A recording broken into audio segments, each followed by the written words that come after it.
अपने संपूर्ण जीवन काल में आचार्य रजनीश को एक विवादित रहस्यदर्शी, सेक्स गुरु और आध्यात्मिक शिक्षक के रूप में जाना गया। वे धार्मिक रूढ़िवादिता के बहुत कठोर आलोचक थे, जिसकी वजह से वे बहुत जल्द विवादित हो गए और ताउम्र विवादित ही रहे। रजनीश ने शुरू से ही सदियों से चली आ रही धार्मिक धारणाओं और कर्मकांडों के खिलाफ अपनी आवाज़ उठाई। ओशो का मानना था कि संगठित धर्म लोगों का आध्यात्मिक ज्ञानोदय के बजाय लोगों में विभाजन का जरिया बना है। ओशो ने धर्म और राजनीति को एक ही सिक्के के दो पहलू माने, जिसका एकमात्र उद्देश्य लोगों पर नियंत्रण करना है। नमस्कार दोस्तों, मैं आपका दोस्त देवरत्न। ओशो, विवादों के लिए बस ये नाम ही काफ़ी है। दुनिया भर में लोग उनके बारे में तरह तरह की बातें करते हैं। इंटेलेक्चुअल हो, लिटरेट हो या इलिटरेट, हर कोई उन्हें अपने चश्मे से देखता है और उनके बारे में अपनी ही विक्षिप्त अवधारणा से ग्रस्त हो जाता है। लेकिन कुछ हिम्मतवर लोग भी हैं जो सच जानने के लिए उनके जीवन में झांकने की हिम्मत कर पाते हैं। यदि आप भी इन कुछ हिम्मतवर लोगों में से हैं तो ये वीडियो आपके लिए है। यह एक सीरीज़ है जिसमें आप ओशो के निजी जीवन के बारे में जान पाएंगे। तो आइए शुरू करते हैं। 1985 में ओशो ने पहली बार अपने निजी जीवन के बारे में विस्तार से बात की। जुलाई में उनके डेंटिस्ट की 3 अंतरंग पुस्तकें इंटीमेट बुक्स प्रकाशित हुईं। उस दौरान एक प्रेस इंटरव्यू में उन्होंने कई निजी सवालों के जवाब दिए। रिपोर्टर ने पूछा, आप कौन हैं? ओशो कहते हैं, मैं तो बस एक साधारण इंसान हूँ। मैं आपके उद्धारकर्ताओं, आपके पैगंबरों, आपके ईश्वर के दूतों को मूर्ख मानता हूँ। ये लोग मतिभ्रम कर रहे हैं। वे अपने सही होश में नहीं हैं। उनके प्रबुद्ध एनलाइटेंड होने के बारे में क्या कहें? वे सामान्य मनुष्य भी नहीं हैं। वे बीमार हैं और पोप इन बीमार लोगों के प्रतिनिधि हैं। मैं तो एक साधारण आदमी हूँ जो बीमार नहीं है। अपने अस्तित्व में पूर्णतः स्वस्थ होना, संपूर्ण होना ही आत्मज्ञान है। और यह आपको दूसरों से श्रेष्ठ नहीं बनाता है, यह आपको अद्वितीय बनाता है। इसलिए आप किसी भी श्रेणी में नहीं आ सकते। प्रत्येक प्रबुद्ध व्यक्ति अद्वितीय है। मैंने जो कुछ भी अनुभव किया है उसने मेरे जीवन को वरदान बना दिया है। हजारों अन्य लोगों के जीवन को आशीर्वाद और आनंद बना दिया है। मैंने मानवता को विभाजित नहीं किया है और मैंने कोई नफरत पैदा नहीं की है। मैंने कोई लड़ाई, क्रूरता, युद्ध, हिंसा नहीं रची है। मैं किसी भी धर्म का प्रतिनिधित्व नहीं करता। मुझे धार्मिक अनुभव है। मैं अपना प्राधिकार स्वयं हूँ। रिपोर्टर, आपको इतना खास क्या बनाता है? आप ही लीडर क्यों हैं? आप लोगों को बातें बताते हैं और वे आपकी बातों का पालन करते हैं, लेकिन आप क्यों? कोई और क्यों नहीं? ओशो, आप उनसे पूछें, क्योंकि मैं उनका नेता नहीं हूँ। मैंने उन्हें यह नहीं बताया कि वे मेरे अनुयायी हैं। मैंने उनसे यहाँ आने और मेरे साथ रहने के लिए नहीं कहा है। यह उनका व्यक्तिगत मामला, उनकी समस्या और उनकी जिम्मेदारी है। मैं बहुत गैर जिम्मेदार इंसान हूँ।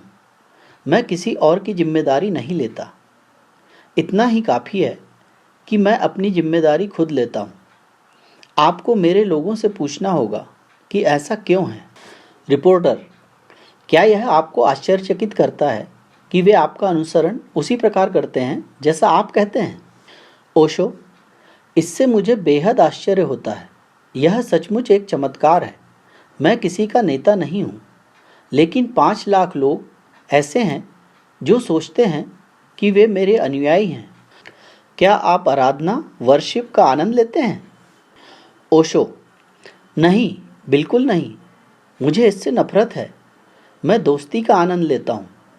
आराधना का अर्थ है किसी को अपने से ऊपर रखना। मुझ में कोई अहंकार नहीं है। मैं किसी और से ऊंचा नहीं हूँ, किसी और से पवित्र नहीं हूँ। लेकिन यह निश्चित रूप से मुझे आश्चर्यचकित करता है। वे प्यार करते हैं। वे पागल होंगे। अब मैं इनमें क्या कर सकता हूँ? आप मुझे बताएं। मैं बस इनके साथ चलूँगा। वह ठीक है। रिपोर्टर, आप गलतियाँ करते हैं, या यूँ कहूँ प्रबुद्ध लोग गलतियाँ करते हैं? ओशो, मैं जितना संभव हो उतनी गलतियाँ करता हूँ, लेकिन यह मुझे और अधिक मानवीय बनाता है। और ईश्वर के इकलौते पुत्र से प्रेम करने की अपेक्षा किसी मनुष्य से प्रेम करना आसान है। रिपोर्टर, क्या आप मानते हैं कि आप परफेक्ट हैं? ओशो कहते हैं, परिपूर्ण जैसे शब्दों का प्रयोग कभी न करें। यहाँ सब कुछ अपूर्ण है, होना ही चाहिए, पोप जैसे मूर्खों को छोड़कर। ये पूर्ण लोग हैं, अचूक हैं। केवल मूर्ख ही अचूकता का दावा कर सकता है। बुद्धिमान लोग कहेंगे, शायद ऐसा ही है, मैं बिल्कुल नहीं जानता। हाँ, मुझे झलक मिलती है, स्पष्टता के क्षण हैं। कई बार ऐसा लगता है, हाँ यही है, लेकिन कहीं भी पूर्ण विराम नहीं है। यदि आप मुझसे पूछें कि मैंने कितनी बार कहा है यही है, और अगले दिन कुछ बड़ा हुआ और मैं सोचता हूँ, हे भगवान, तो यह बात है। लेकिन धीरे धीरे जब यह अधिक से अधिक बड़ा और बड़ा होने लगा तो मैंने यह कहने का विचार छोड़ दिया, यही है। ऐसा तो होता ही रहता है, पर पूर्ण विराम नहीं लगता। यह कभी भी पूर्ण नहीं होता। जानना एक प्रक्रिया है। मेरे लिए जीवन एक स्थायी परिवर्तन है। केवल परिवर्तन ही अपरिवर्तनीय है, बाकी सब कुछ बदल जाता है। यदि आप जीवित हैं तो आप बदल जाते हैं। यदि आप मर चुके हैं तो निसंदेह आप नहीं बदल सकते। जिस क्षण आप बदलना बंद कर देते हैं आप मर जाते हैं। बहुत से लोग अपनी उम्र के लगभग 30 वर्ष के आसपास मर जाते हैं, तब वे 50 वर्ष और जीवित रह सकते हैं, लेकिन वह मरणोपरांत जीवन है। मैं आखिरी सांस तक जीवित रहूँगा, मैं बदलता रहूँगा, मैं बढ़ता ही जाऊँगा। इसकी कोई सीमा नहीं है। आकाश की तो सीमा हो सकती है, परंतु चेतना की कोई सीमा नहीं है। रिपोर्टर, क्या आप दिन में कई घंटे ध्यान करते हैं? ओशो, यह मेरे 24 घंटे की बात है, क्योंकि मुझे इसके बारे में थोड़ा समझना होगा। अन्य धर्मों ने लोगों को ध्यान करने, ध्यान केंद्रित करने, चिंतन करने, प्रार्थना करने के लिए कुछ मिनट, आधे घंटे का समय निर्धारित किया है। लेकिन मेरे लिए यह पूरा विचार मूर्खतापूर्ण है कि आप आधे घंटे के लिए ध्यान कैसे कर सकते हैं और शेष 23.5 घंटे के लिए गैर ध्यानशील रह सकते हैं। यह असंभव है। यह बिल्कुल ऐसा है जैसे आप आधे घंटे तक सांस लें और बाकी समय के लिए इसके बारे में भूल जाएं। कल सुबह फिर से सांस लें। ध्यान एक ऐसी चीज है जिसे आपको निरंतर साथी बनाना होगा। तो मेरा तरीका ऐसा है कि इससे कुछ भी परेशानी नहीं होती। उदाहरण के लिए मैं आपसे बात कर रहा हूँ। मेरी पद्धति यह है कि जब मैं आपसे बात कर रहा हूँ तो मुझे पूरी तरह पता है कि मैं क्या कर रहा हूँ, मैं किससे कह रहा हूँ। मेरे हाथ का हर इशारा पूरी जागरूकता के साथ है। इसलिए आप जो भी कर रहे हैं वह करें, सड़क पर चलना या झील पर तैरना, लेकिन अपनी हर गतिविधि के प्रति सचेत रहें। तब आप दिन में 24 घंटे ध्यान में रह सकते हैं। और जब तक आप 24 घंटे ध्यान में नहीं रह सकते, आपके सभी आधे घंटे के ध्यान खिलौने हैं। आप बस अपने आप को बेवकूफ़ बना रहे हैं। रिपोर्टर, क्या आप हमें आनंद के बारे में बता सकते हैं? ओशो, मैं लगभग 33 वर्षों से स्वयं आनंदित हूँ। ठीक इतने ही समय यीशु पृथ्वी पर रहे थे, शंकर भी, विवेकानंद भी, 33 साल। यीशु का जितना जीवन काल था उतने सालों से मैं आनंदित रहा हूँ। और यह मुझसे पूछने का सही समय लगता है कि आनंद क्या है। इसका उत्तर देना लगभग असंभव है, लेकिन याद रखें, मैं लगभग कह रहा हूँ। अहंकार से बाहर आने पर आप पीड़ा, दुख, संताप सबसे बाहर आ जाते हैं। और जब कोई अंधकार नहीं होता तो जो बचता है वह आनंद है। मैं अपनी आंखें बंद करता हूँ, आनंद वहाँ है। मैंने अपनी आंखें खोली, आनंद वहाँ है। मैं चलता हूँ, आनंद मेरे साथ चलता है। मैं सोता हूँ, आनंद मेरे साथ सोता है। मैं अब इससे अलग नहीं हूँ। मैं अभी पूरी तरह से आनंदित हूँ। इतना धन्य हूँ कि मैं पूरी दुनिया को आशीर्वाद दे सकता हूँ। फिर भी मेरा आनंद खत्म नहीं होगा। रिपोर्टर, इसे दुनिया के साथ क्यों बांटते हैं? ओशो, क्योंकि यह बांटने से बढ़ता ही जाता है। यह मुनाफा कमाने वाला है। रिपोर्टर, परिभाषित करें कि लाभ कमाने से आपका तात्पर्य क्या है? ओशो, जितना अधिक आप अपने आनंद, अपनी खुशी को साझा करते हैं, उतना ही यह बढ़ता है। यह उस अर्थशास्त्र से बिल्कुल भिन्न प्रकार का है जिसके बारे में आप जानते हैं। सामान्य अर्थशास्त्र के नियम यह हैं कि यदि आप अपना धन बांटते रहेंगे तो वह घटता जाएगा। उच्च अर्थशास्त्र में, जो कि मेरा व्यवसाय है, जितना अधिक आप साझा करते हैं उतना अधिक अस्तित्व आप में प्रवाहित होता चला जाता है। यह बिल्कुल एक कुएं की तरह है। आप कुएं से पानी खींचते रहते हैं और हर जगह से नया पानी बहता रहता है। यदि आप कुएं से पानी निकालना बंद कर दें तो पानी बासी, मृत, यहाँ तक कि जहरीला हो जाएगा। आनंद बांटना होगा, यह करुणावश नहीं है। इसलिए मैंने कहा कि यह लाभ कमाने वाला है। यह करुणा के कारण नहीं है कि मैं अपना आनंद साझा करता हूँ।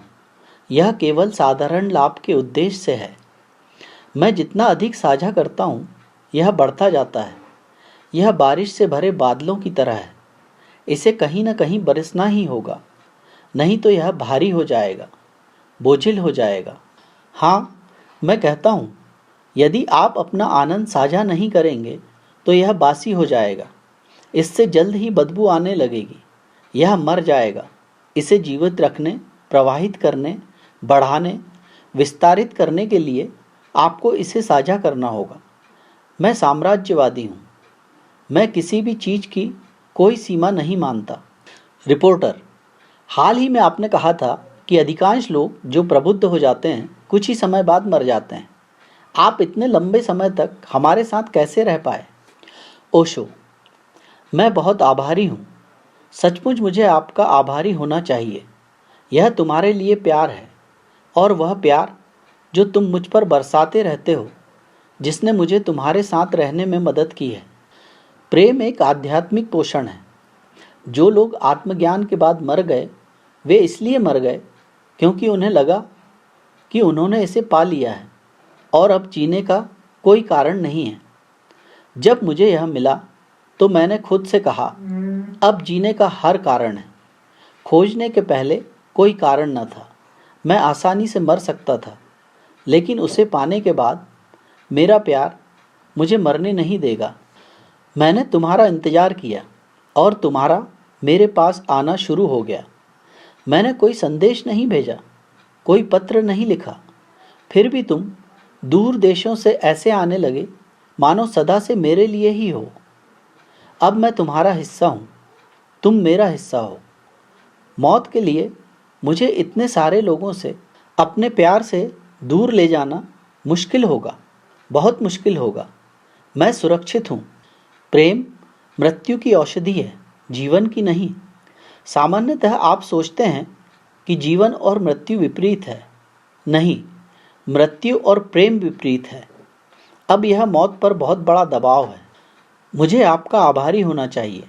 मैंने तुम्हें कुछ भी नहीं दिया, देने के लिए कुछ भी नहीं है। तुम्हें यह पहले ही मिल चुका है।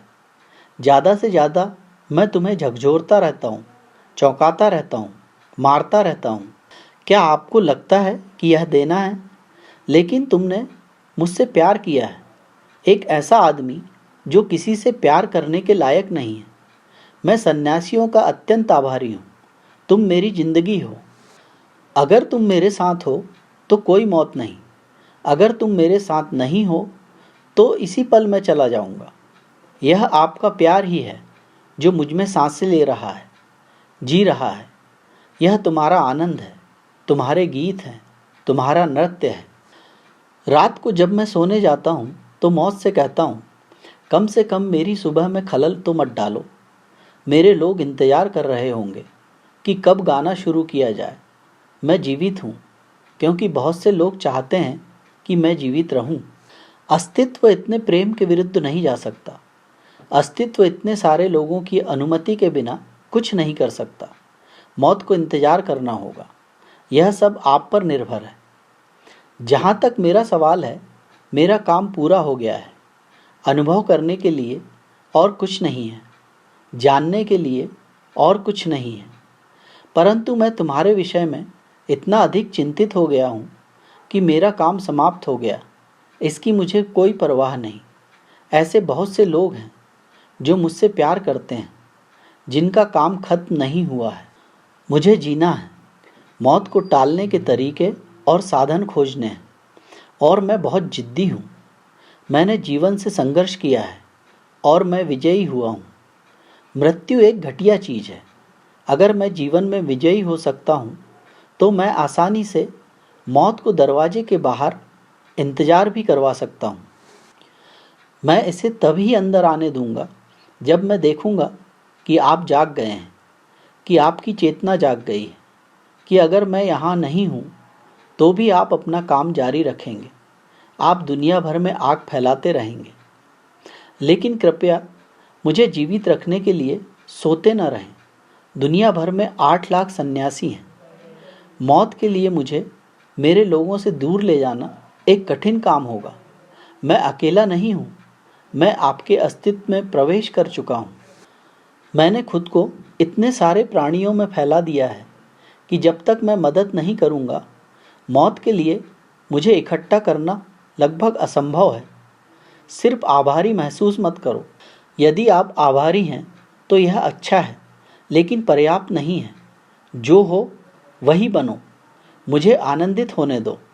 मेरी एकमात्र खुशी किसी को घर आते हुए देखना है। मैं इंतज़ार करूँगा अनंत काल तक। आप खुद को बेवकूफ़ बनाते रह सकते हैं, लेकिन याद रखें, मैं इंतज़ार कर रहा हूँ और मैं चाहता हूँ कि आप प्रबुद्ध हो जाएं।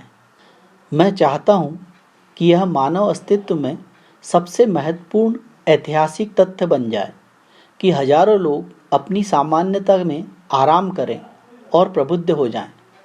हाँ, अतीत में ऐसा था कि हजारों वर्षों के बाद कोई व्यक्ति प्रबुद्ध हो सके। मैं उस बैलगाड़ी युग में नहीं रहता। मैं एक समकालीन व्यक्ति हूँ। मैं चाहता हूँ कि आप जेट गति से प्रबुद्ध हो जाएं, और यह संभव है। मैं असंभव कुछ भी नहीं कह रहा हूँ। आपने मुझे बहुत कुछ दिया है।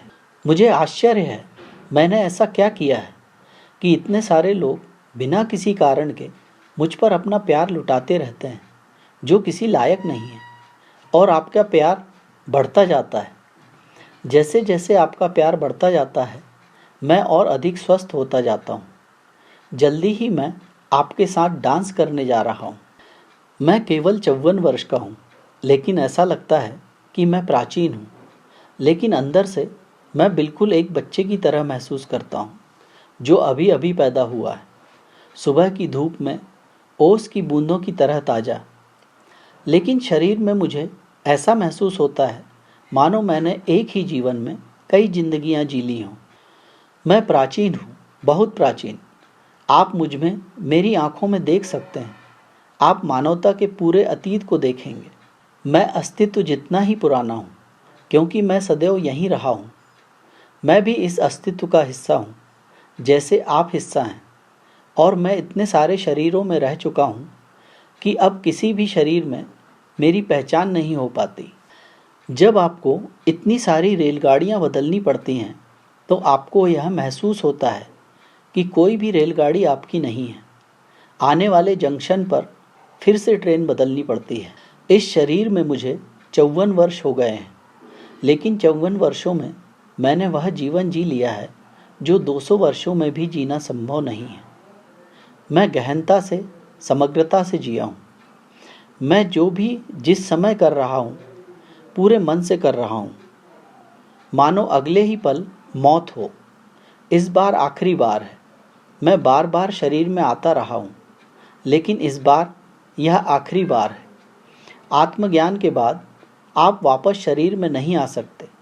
यही एकमात्र नुकसान है। रिपोर्टर ओशो से पूछते हैं, आपकी मृत्यु के बाद आपका उत्तराधिकारी कौन होगा? ओशो कहते हैं, मुझे परवाह नहीं है। मुझे बिल्कुल भी परवाह नहीं है। मैं एक ऐसा व्यक्ति हूँ जिसे अतीत या भविष्य की कोई चिंता नहीं है। मुझे इस क्षण की परवाह है। कल क्या होगा इससे मुझे कोई लेना देना नहीं है। लेकिन इस क्षण में मेरे अंदर जो भी प्रतिक्रिया उत्पन्न होती है उसे मुझे अपने लोगों के साथ साझा करना है। मैं इस दुनिया को ऐसे छोड़ना चाहता हूँ जैसे मैं यहाँ कभी आया भी नहीं। मैं कोई पदचिन्ह नहीं छोड़ना चाहता ताकि कोई मूर्ख पदचिन्हों का अनुसरण न करने लगे। मैं सब कुछ नष्ट कर दूंगा। रिपोर्टर, आप पूरे दिन क्या करते हैं? ओशो, कुछ नहीं, सिर्फ कुछ नहीं। और तुम यहाँ कुछ नहीं करते, बस अपने कमरे में अपनी कुर्सी पर बैठकर आनंद ले रहा हूँ। रिपोर्टर, क्या आप जीवन में कभी बोर नहीं होते? ओशो, बोरियत एक बहुत ही बुनियादी चीज़ है। यह आपके अकेलेपन को स्वीकार न करने का हिस्सा है। यह आपके अकेलेपन का आनंद न ले पाने का हिस्सा है। तुम्हें समाज ने सिखाया है भागना, भागते रहना, पीछे मुड़कर न देखना, लेकिन बोरियत छाया की तरह आपका पीछा करती है। बोरियत आपकी छाया है। तुम कहाँ भागने वाले हो? आप इससे बच नहीं सकते। मेरी जिंदगी बिल्कुल अकेली है। यह कहना अजीब है क्योंकि मैंने अपने जीवन के 45 साल भीड़ में गुजारे हैं, लेकिन मैं भीड़ में अकेला हूँ। तुम वहाँ हो, लेकिन मैं अकेला हूँ। यहाँ तक कि भीड़ में भी जब मैं अपने कमरे में अकेला बैठता हूँ, मेरा अकेलापन कायम है। यह अविनाशी है। मैं लगभग पूरा दिन एक ही कमरे में रहता हूँ। मेरा जीवन यथासंभव एक दिनचर्या है। बोरियत पैदा करने वाली हर चीज़ को मैंने अपने चारों ओर सावधानीपूर्वक व्यवस्थित किया है। मैंने ऐसी किसी भी चीज़ की अनुमति नहीं दी है जो मुझे मेरे अकेलेपन से भागने में मदद कर सके। सुबह ठीक एक निश्चित समय पर मैं उठता हूँ, और क्या आप जानते हैं कि मैं सबसे पहले क्या करता हूँ? विवेक को भी नहीं पता। उन दिनों माँ विवेक उनकी देखभाल किया करती थी। विवेक एक ब्रिटिश नागरिक थी, सुंदर दिखने वाली महिला, जो ओशो की सन्यासिन बन गई और ओशो के शब्दों में कम उम्र में एक तरह की प्रेमिका बन गई। पहली बात तो यह है कि मैं यह देखने के लिए खुद को चुटकी काटता हूँ कि मैं अभी भी यहाँ हूँ या खत्म हो गया हूँ। खुद को चुटकी काटने और आश्वस्त होने के बाद ही मैं विवेक से चाय बुलाने के लिए बटन दबाता हूँ, क्योंकि अगर मैं यहाँ नहीं हूँ तो बटन दबाने का क्या मतलब है? वह बेवजह उठकर चाय बनाकर लाएगी, यह ठीक नहीं है। इसलिए पहले मैं यह सुनिश्चित कर लूँ कि मैं अभी भी यहीं हूँ। फिर दूसरा काम जो मैं करता हूँ, मैं चाय लाने के लिए बटन दबाता हूँ। और मेरी चाय क्या है? न दूध, न चीनी, बस चाय पत्ती के साथ गर्म पानी। लेकिन मैं इसका आनंद लेता हूँ क्योंकि यह चाय का सबसे शुद्ध स्वाद है। चीनी और दूध चाय की शुद्धता को पूरी तरह खत्म कर देते हैं। हर दिन सब कुछ बिल्कुल वैसा ही सेट किया जाता है। मेरे पास आधा घंटा बाथरूम में, फिर आधा घंटा स्विमिंग पूल में। यह दुनिया का सबसे गर्म स्विमिंग पूल होना चाहिए, 99 डिग्री फ़ारेनहीट। यह तो बस अपने आप को पूरी तरह से पकाना है। इसमें 20 मिनट और आप अच्छी तरह पक जाएंगे। और मेरे पास कोई छोटा स्विमिंग पूल नहीं है, यह ओलंपिक आकार का है। आप जानते हैं कि मैं बहुत साधारण अभिरुचि वाला व्यक्ति हूँ। मैं किसी भी सर्वोत्तम चीज़ से संतुष्ट हूँ, बस संतुष्ट, लेकिन किसी भी चीज़ के सर्वोत्तम से। शीला, माँ आनंद शीला, ओशो की एक और बहुत करीबी असिस्टेंट। आनंद शीला ऑरेगन यूएस में रजनीशपुरम आश्रम मैनेज करती थी, जिनका बाद में ओशो के साथ बहुत विवाद रहा। क्या, कैसे और कब? यदि आप जानते हैं तो कमेंट करके ज़रूर बताइए। इस पर मैं आपके लिए एक पूरा डिटेल वीडियो जल्द लेकर आऊँगा।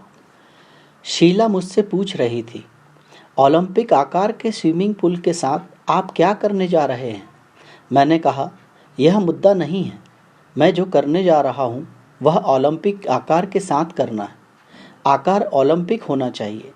मैं छोटे आकार के स्विमिंग पूल में कदम नहीं रख सकता। आधा घंटा उस गर्म पानी में, फिर आधे घंटे के लिए बर्फ़ जैसे ठंडे शावर के नीचे। आपको इतनी बर्फ़ जैसी ठंडक नहीं मिल सकती। 2 मिनट से अधिक समय तक स्नान करना चाहिए। लेकिन 99 डिग्री गर्म पानी के बाद बर्फ जैसे ठंडे पानी के नीचे रहना एक बेहद खूबसूरत अनुभव है। गर्म से विपरीत, बहुत ठंडे में परिवर्तन, फिर से एक गहरी चुभन। पहला शरीर पर था, यह आत्मा पर है। तब मुझे पूरा यकीन है कि मैं यहाँ पर हूँ और प्रबल होने जा रहा हूँ, कम से कम आज के लिए। विवेक मेरे लिए नाश्ता लाती है, जो वास्तव में एक बढ़िया नाश्ता है, बस एक गिलास जूस। वही, यह बाकी सभी के लिए सामान्य होगा, लेकिन मेरे लिए नहीं, क्योंकि मैं तुलना नहीं करता। कल चला गया है और कल अभी तक नहीं आया है, मैं इसकी तुलना नहीं करता। विवेक आज मुझसे पूछ रही थी, क्या आप हर दिन एक जैसे भोजन से सचमुच उत्साहित हैं? क्योंकि कल मैंने कहा था कि मैं उत्साहित था। वह पूछ रही थी, क्या आप वाकई उत्साहित हैं? मैंने कहा, मैं हमेशा एक ही जूस, एक ही भोजन से उत्साहित रहता हूँ। क्योंकि समस्या तभी पैदा होती है जब आप तुलना करने लगते हैं, जब आप यह सोचने लगते हैं कि 10 साल से आप एक ही जूस पी रहे हैं, तो डर पैदा होता है, आप क्या कर रहे हो? लेकिन मैं बोर नहीं हूँ। मैंने तुलना करना छोड़ दिया है। मैं अपने साथ कोई मनोवैज्ञानिक स्मृति नहीं रखता। मैं इसे पल पल छोड़ता जाता हूँ और फिर मैं अनंत काल तक उसी चीज़ का आनंद ले सकता हूँ। मेरी बात से वह चिंतित हो गई होगी। उन्होंने मेरे निजी चिकित्सक देवराज से बात की होगी और कहा होगा, क्या हमें ओशो का पूरा मेनू बदल देना चाहिए? मैंने कहा, नहीं, मैं आपको इसे बदलने की अनुमति नहीं दूंगा। मैं इसके साथ इतना संतुष्ट हूँ कि बदलाव से कुछ परेशानी पैदा हो सकती है और मैं इससे बोर नहीं हूँ। इस पर विश्वास करना कठिन है, लेकिन मैंने एक बात सीखी है, यदि आप अपने अकेलेपन का आनंद ले सकते हैं तो आप किसी भी चीज़ का आनंद ले सकते हैं, और यदि आप अपने अकेलेपन का आनंद नहीं ले सकते तो आप किसी भी चीज़ का आनंद नहीं ले सकते। यह बिल्कुल मौलिक सिद्धांत है। रिपोर्टर, आप नाश्ते तक पहुंच गए हैं। हमारे धार्मिक ऐतिहासिक अभिलेखों को पूरा करने के लिए क्या आप हमें बता सकते हैं कि रस से परे क्या है? ओशो, ऐसा कुछ भी नहीं है जो रस से परे हो। उपनिषदों के ऋषियों ने परम सत्य को रसो वै सह के रूप में वर्णित किया है। यह एकमात्र परिभाषा है जो जिसे मैं ईश्वरत्व कहता हूँ उसके करीब आती है। रसो वै सह का अर्थ है वह जो रस के अलावा और कुछ नहीं है। कोई व्यक्ति नहीं, कोई व्यक्तित्व नहीं, बल्कि केवल एक स्वाद, एक अनुभूति। इसलिए आप मुझसे ऐसी कोई चीज़ पूछते हैं जो रस से परे है, तो मेरे लिए उत्तर देना बहुत कठिन है, क्योंकि रस ही अंतिम है, परम है, अपने आप से परे है। कुछ भी इससे आगे नहीं जाता है। और जहाँ तक मेरे नाश्ते के जूस की बात है, तो मैं उससे भी आगे जाने की इजाज़त नहीं देता। इसे आपको समझना होगा। सबसे पहले आपके धार्मिक और ऐतिहासिक अभिलेखों के लिए जूस के बाद, और याद रखें, बाद का अर्थ परे नहीं है। बाद का सीधा सा मतलब है कालानुक्रमिक रूप से बाद में, समयानुसार, लेकिन उससे आगे नहीं। जूस के बाद मैं कुछ गाने, कविता, संगीत सुनता हूँ, जिन्हें मैं लगभग 30 वर्षों से सुन रहा हूँ। जो लोग मेरे साथ रहते हैं वे हमेशा हैरान रह जाते हैं। जब मैं छात्र था तो मेरे दोस्त हैरान थे। वे वही रिकॉर्ड थे। मेरे पास एक पुरानी शैली का ग्रामोफोन और रिकॉर्डों का एक संग्रह था। जब मैंने अपने रिकॉर्ड बजाना शुरू किया तो वे अपने कमरों में भाग गए, जो दोनों तरफ थे, और वे सुनने के अलावा कुछ नहीं कर सके। उन्होंने इसकी शिकायत कुलपति से की। मुझे बुलाया गया और मैंने उसे समझाया। सुनने के 2 आयाम होते हैं, एक क्षैतिज मीन्स हॉरिजेंटल। आप एक गाना सुनते हैं, यदि यह नया है तो आप रुचि रखते हैं, क्योंकि आप नहीं जानते कि आगे क्या होने वाला है, वह क्या मोड़ लेगा। लेकिन यदि आपने इसे एक बार सुना है तो क्षैतिज रूप से इसका अर्थ खो जाता है। क्षैतिज रूप से कोई उत्साह नहीं है।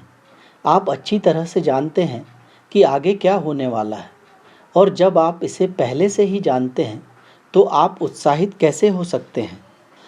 किसी भी चीज़ को पहली बार अनुभव करने में ही क्षैतिज अर्थ समाप्त हो जाता है। लेकिन मैंने पाया है कि जीवन में हर चीज़ का एक ऊर्ध्वाधर अर्थ भी होता है। जो संगीत मैं 30 वर्षों से सुनता आ रहा हूँ और अब भी सुनता हूँ, अब मेरे लिए उनका कोई क्षैतिज अर्थ नहीं रह गया है। मैं उसके हर कोने और हर बारीकियों को जानता हूँ। जहाँ तक क्षैतिज रेखाओं का सवाल है, वे लगभग अप्रासंगिक हो गई हैं, और जब मैं उन्हें सुनता हूँ तो एक अजीब बात घटित होती है।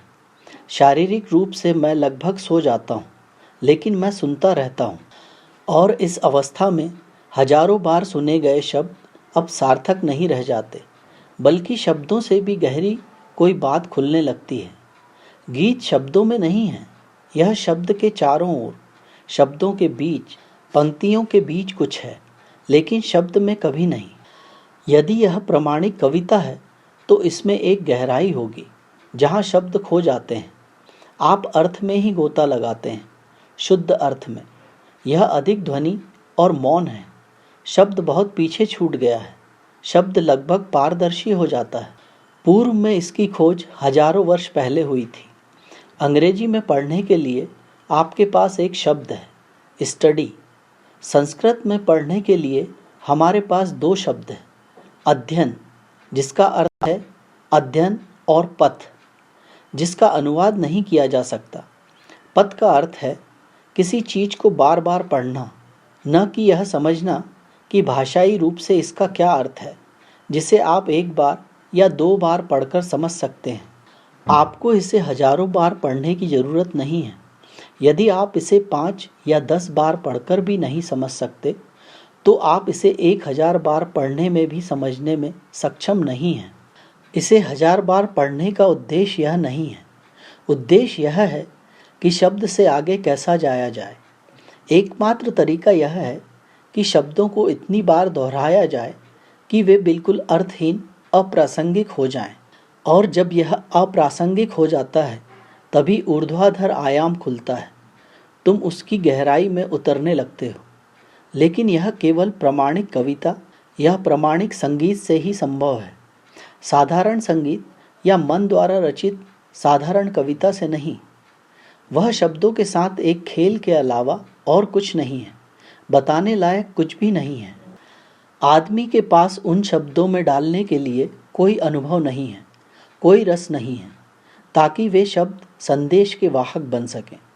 वह जानता है कि शब्दों में एक निश्चित लय का प्रबंधन कैसे किया जाता है, और वह एक गीत बनता है। यह एक रचना है।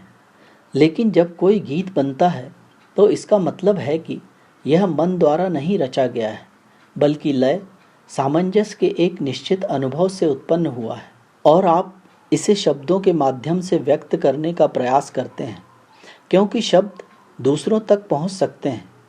शुद्ध रस हस्तांतरणीय नहीं है। इसलिए नाश्ते के बाद 2 या 3 घंटे तक मैं अपने चुने हुए गाने सुनता हूँ। मैं शायद उन्हें उन लोगों से अधिक जानता हूँ जिन्होंने उन्हें लिखा, और उन लोगों से जिन्होंने उन्हें गाया।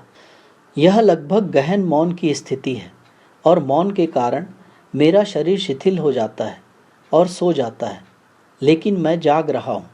शरीर से शब्द जुड़े हैं, मेरे साथ अर्थ। लेकिन यह भी रस का एक और अनुभव है। कभी कभी, बहुत कम ही, मैं वाद्य संगीत सुनता हूँ। कई लोगों ने मुझसे पूछा है, यदि आपको शब्दों में रुचि नहीं है तो वाद्य संगीत आपकी पसंद के अनुरूप होना चाहिए। लेकिन ऐसा नहीं है। वाद्य संगीत सुंदर है, लेकिन क्योंकि इसमें कोई शब्द नहीं है, इसलिए इसमें कोई आयाम नहीं है। शब्द गीत को एक क्षैतिज आयाम देते हैं, जिससे लंबवत रूप से गोता लगाना संभव हो जाता है। वाद्य संगीत सरल है, लेकिन क्योंकि इसमें कोई शब्द नहीं है, जिस क्षण आप क्षैतिज आयाम को छोड़ते हैं, आप बिना किसी मरुद्यान के रेगिस्तान में होते हैं। यह क्षैतिज रूप से सुंदर है। गाने तभी खूबसूरत होते हैं जब आप ऊर्ध्वाधर आयाम, वर्टिकल डायमेंशन में प्रवेश करते हैं, लेकिन यह केवल ध्रुवीय विपरीत, पोलर अपोजिट का निर्माण करके ही संभव है। यह शब्द मौन का ध्रुवीय विपरीत है। यदि शब्द नहीं है तो आप मौन नहीं बना सकते। वाद्य संगीत ध्वनि है, कोई मौन नहीं है। यह ध्वनि को सामंजस्यपूर्ण तरीके से व्यवस्थित किया गया है, लेकिन इसमें शब्द और शब्दहीनता की ध्रुवता नहीं हो सकती है। इसलिए नाश्ते के बाद मैं किसी ऐसी चीज का आनंद लेता हूँ जो फिर से जूस है, लेकिन भौतिक नहीं, सारहीन, मानो बिना कुछ खाए ही स्वाद आ जाए। इसका कोई भौतिक समकक्ष नहीं है। आपकी स्वाद कलिकाओं पर बिना किसी स्वादिष्ट चीज के बस स्वाद। 11 बजे मैं दोपहर का भोजन लेता हूँ। विवेक को अब भी विश्वास नहीं हो रहा है कि मैं उत्साहित हूँ, लेकिन क्या करूँ? चाहे आप विश्वास करें या ना करें, मैं उत्साहित हूँ। मुझे खुद इस पर विश्वास नहीं हो रहा है, तो मैं समझ सकता हूँ कि जब मैं खुद इस पर यकीन नहीं कर पाऊँगा तो कोई भी इस पर यकीन नहीं कर पाएगा। मुझे ठीक ठीक पता है कि वह क्या लाने वाली है। सब कुछ पूर्वानुमानित है। 3 छोटी मात्रा में सब्जियाँ, उबली हुई, बिना नमक, बिना किसी मसाले के। वे हर चीज को बेस्वाद बनाने में माहिर हो गए हैं। उसमें आप उन्हें हरा नहीं सकते और निश्चित रूप से ये आश्चर्यचकित होंगे। वे मुझे यह बेस्वाद भोजन देते रहते हैं, लेकिन मैं कभी शिकायत नहीं करता। मैंने हमेशा इसकी सराहना की है, क्योंकि इसने मुझे एक ऐसा अवसर दिया है जिसके बारे में वे नहीं जानते। जब आप मसालों और हर तरह की चीज़ों से बना स्वादिष्ट सुगंधित भोजन खा रहे हैं, तो आप कुछ ऐसा खा रहे हैं जिसके बारे में आप नहीं जानते। आप अपनी स्वाद कलिकाओं को नष्ट कर रहे हैं। वे ऐसी मजबूत चीज़ों के लिए नहीं बने हैं। वे बहुत छोटे और बहुत नाजुक हैं। मुझे चीज़ों का असली स्वाद तभी पता चला जब मैंने देवराज के नुस्खों को अपनाना शुरू किया। उन्होंने मेरे भोजन कक्ष को अस्पताल में बदल दिया है, लेकिन मुझे ये पसंद है। अब आप मुझे किसी भी अस्पताल में डाल दीजिए, वे मेरा कुछ नहीं बिगाड़ सकेंगे। 3 सब्जियां, लगभग एक जैसी, ब्रेड के 4 टुकड़े, बस टोस्टेड और बिना किसी मक्खन के, और 1 कप भारतीय सास, चटनी, बस इतना ही। लेकिन अपने पूरे जीवन में मैं कभी भी अपने भोजन से इतना संतुष्ट नहीं हुआ हूँ जितना अब हूँ। भारत में हजारों प्रकार के भोजन मिलते हैं। शायद ऐसा कोई अन्य देश नहीं है जहाँ भोजन की इतनी भिन्न भिन्न किस्में हों। प्रत्येक प्रांत की अपनी अपनी किस्में होती हैं। मैं पूरे भारत में घूमा हूँ और मैंने हर तरह का खाना खाया है। प्रत्येक राज्य के अपने अद्भुत निष्कर्ष हैं। शायद उन्हें कुछ विशिष्ट व्यंजन विकसित करने में हजारों साल लगे होंगे, लेकिन उनका सारा भोजन, चाहे कितना भी स्वादिष्ट हो, स्वास्थ्य की दृष्टि से अच्छा नहीं है। मेरा वजन अच्छा था, इसलिए मैं काफ़ी स्वस्थ दिखता था, लेकिन मुझे देर से ही पता चला कि सिर्फ स्वस्थ दिखना ही स्वास्थ्य नहीं है। अब मैं स्वस्थ हूँ, लेकिन मेरी माँ आती है, और जब भी आती है तो कहती है, आपने अपने स्वास्थ्य के साथ क्या किया है? और वह सोचती है कि मैंने यह लंबा और ढीला लबादा सिर्फ उन्हें धोखा देने के लिए पहना है। मैं कहता हूँ, मैं धोखा देने की कोशिश नहीं कर रहा हूँ। वह कहती हैं, लेकिन मैं वीडियो में आपके हाथ देख सकती हूँ। आप दूसरों को धोखा देने में सक्षम हो सकते हैं, लेकिन तुम मुझे धोखा नहीं दे सकते। मैंने तुम्हें बचपन से ही देखा है और तुम्हारा शरीर बहुत सुंदर था, और मैं देख सकता हूँ कि मेरे भोजन को देखकर उनकी आंखों में आंसू आ जाते हैं। मैं उन्हें अनुमति नहीं देता, क्योंकि वह वर्षों से लगातार कोशिश कर रही हैं। कुछ खाओ, बस थोड़ा सा ही सही। मैं कहता हूँ, नहीं, कुछ और नहीं। मेरा डॉक्टर इसकी इजाज़त नहीं देता। मैं केवल वही ले सकता हूँ जो उन्होंने निर्धारित किया है। मैं कुछ और नहीं ले सकता। लेकिन बार बार वे चिंतित दिखती हैं, और मुझे पता है क्यों। क्योंकि उन्होंने मुझे 1960 में देखा था, जब मैं 190 पाउंड का था और मेरे पास एक शरीर था। लेकिन देवराज ने सब बदल दिया। उन्होंने मेरे भोजन से सभी दूध उत्पाद, दूध, मक्खन, घी, सब कुछ हटा दिया है, और मैं वास्तव में हल्का महसूस करता हूँ। मेरा वजन कम हो गया है। लेकिन वजन कम होने का क्या मतलब है? संगमरमर से बनी मूर्तियां हैं तो उन्हें संगमरमर से बनी दिखने की कोई ज़रूरत नहीं है। यहाँ संगमरमर की पर्याप्त मूर्तियां हैं। मेरे जीवन में पहली बार मैं भोजन के साथ सहज महसूस कर रहा हूँ। भारत में यह असंभव था क्योंकि हर कोई मुझे परेशान कर रहा था। दूध ले लो, अगर आपने दही नहीं लिया तो खाने में मज़ा नहीं है। अगर आप मक्खन नहीं खाएंगे तो आपका वज़न कम हो जाएगा। लेकिन उस वज़न के कारण मुझे हर तरह की परेशानी हो रही थी। फिलहाल मेरी सारी मुश्किलें दूर हो गई हैं। मुझे अब सांस लेने में कोई परेशानी नहीं है और मेरा वज़न भी कम हो रहा है। मेरी पीठ बेहतर हो रही है आश्चर्यजनक रूप से। चूँकि वज़न 130 पाउंड से कम हो गया है इसलिए मेरी पीठ बिल्कुल सही है। अन्यथा कभी कभी मुझे एक निश्चित स्थिति में तनाव महसूस होता था। अब मैं किसी भी स्थिति में तनाव महसूस नहीं कर रहा हूँ। दोपहर के भोजन के बाद मैं सोने चला जाता हूँ। यह एक ऐसी चीज़ है जिसका मैंने अपने पूरे जीवन में पालन किया है। दिन के बीच में 2 घंटे की नींद मुझे एक दिन में 2 दिन 2 शामें देती हैं। यह जीवन के आनंद को 2 गुना कर देती है। और नींद पतंजलि के अनुसार समाधि के बहुत करीब है। अंतर केवल इतना है कि समाधि में आपका शरीर सोता है लेकिन आपकी चेतना जागती है। वही मेरी चेतना 24 घंटे जागती रहती है, चाहे मेरा शरीर जाग रहा हो या सो रहा हो। इससे मेरी चेतना पर कोई फर्क नहीं पड़ता।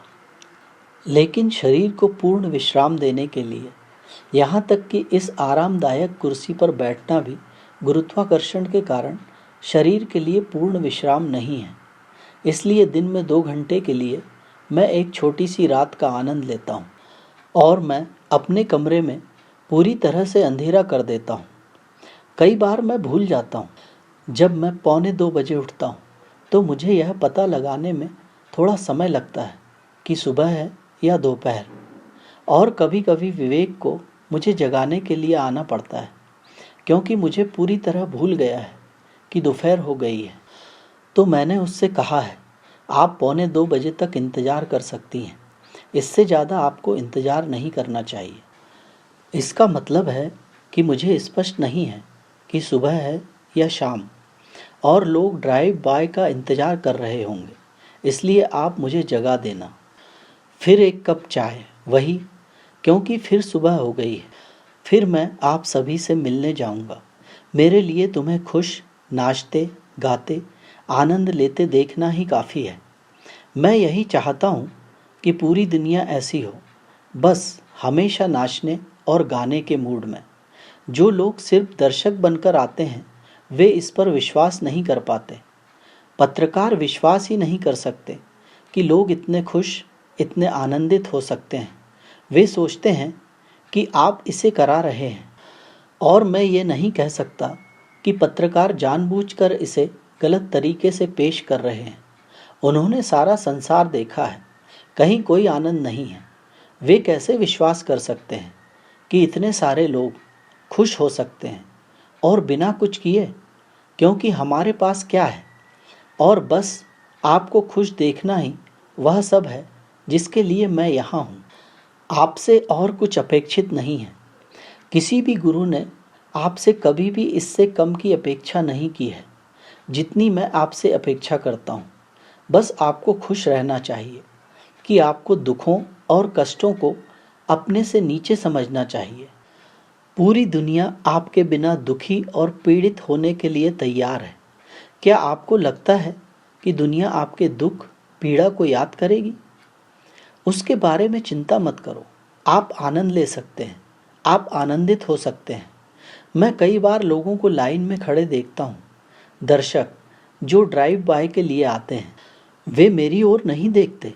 मुझे ऐसा लगता है कि मैं अपनी कार रोक दूं और अपनी खिड़की खोल दूं, लेकिन मुझे लगता है कि अगर वे सम्मोहित हो गए तो मुझे दोषी पाया जाएगा। इसलिए बेहतर होगा कि मैं आगे बढ़ जाऊं और उनकी चिंता न करूं। वे कहीं और देख रहे हैं, लेकिन वे मुझसे मिलने आए हैं। क्या हो रहा है? मैं उन्हें देख रहा हूं और वे मुझसे बच रहे हैं। ड्राइव बाय से वापस आ रहा हूं, जिसका मैं भरपूर आनंद लेता हूँ, क्योंकि जीवन के प्रति मेरा दृष्टिकोण यह है। कल शायद मैं तुम्हें फिर से नाचते हुए नहीं देख पाऊंगा, इसलिए हर दिन मैं इसे ऐसे देखता हूँ जैसे मैं इसे पहली बार देख रहा हूँ, और आखिरी बार भी। विवेक थोड़ा हैरान दिखती है। मैं हर दिन उन्हीं लोगों के नाचने का आनंद कैसे ले सकता हूँ? बेसुरे ढोल पीटना और हर तरह की चीज़ें करना, मैं हर दिन इसका आनंद कैसे उठाता हूँ? मैं उसकी ओर सिर्फ इस कारण से नहीं देखता कि उसे अजीब लग सकता है।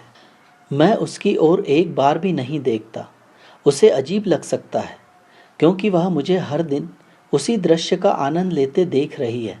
लेकिन मेरे लिए यह अत्यंत महत्वपूर्ण प्रश्न है। शायद कल मैं तुम्हें दोबारा न देख पाऊँ, फिर आखिरी बार जब मैं तुम्हें देखूं तो मुझे देखना चाहिए आप यथासंभव संपूर्णता से, यथासंभव समग्रता से आनंदित हो रहे हैं।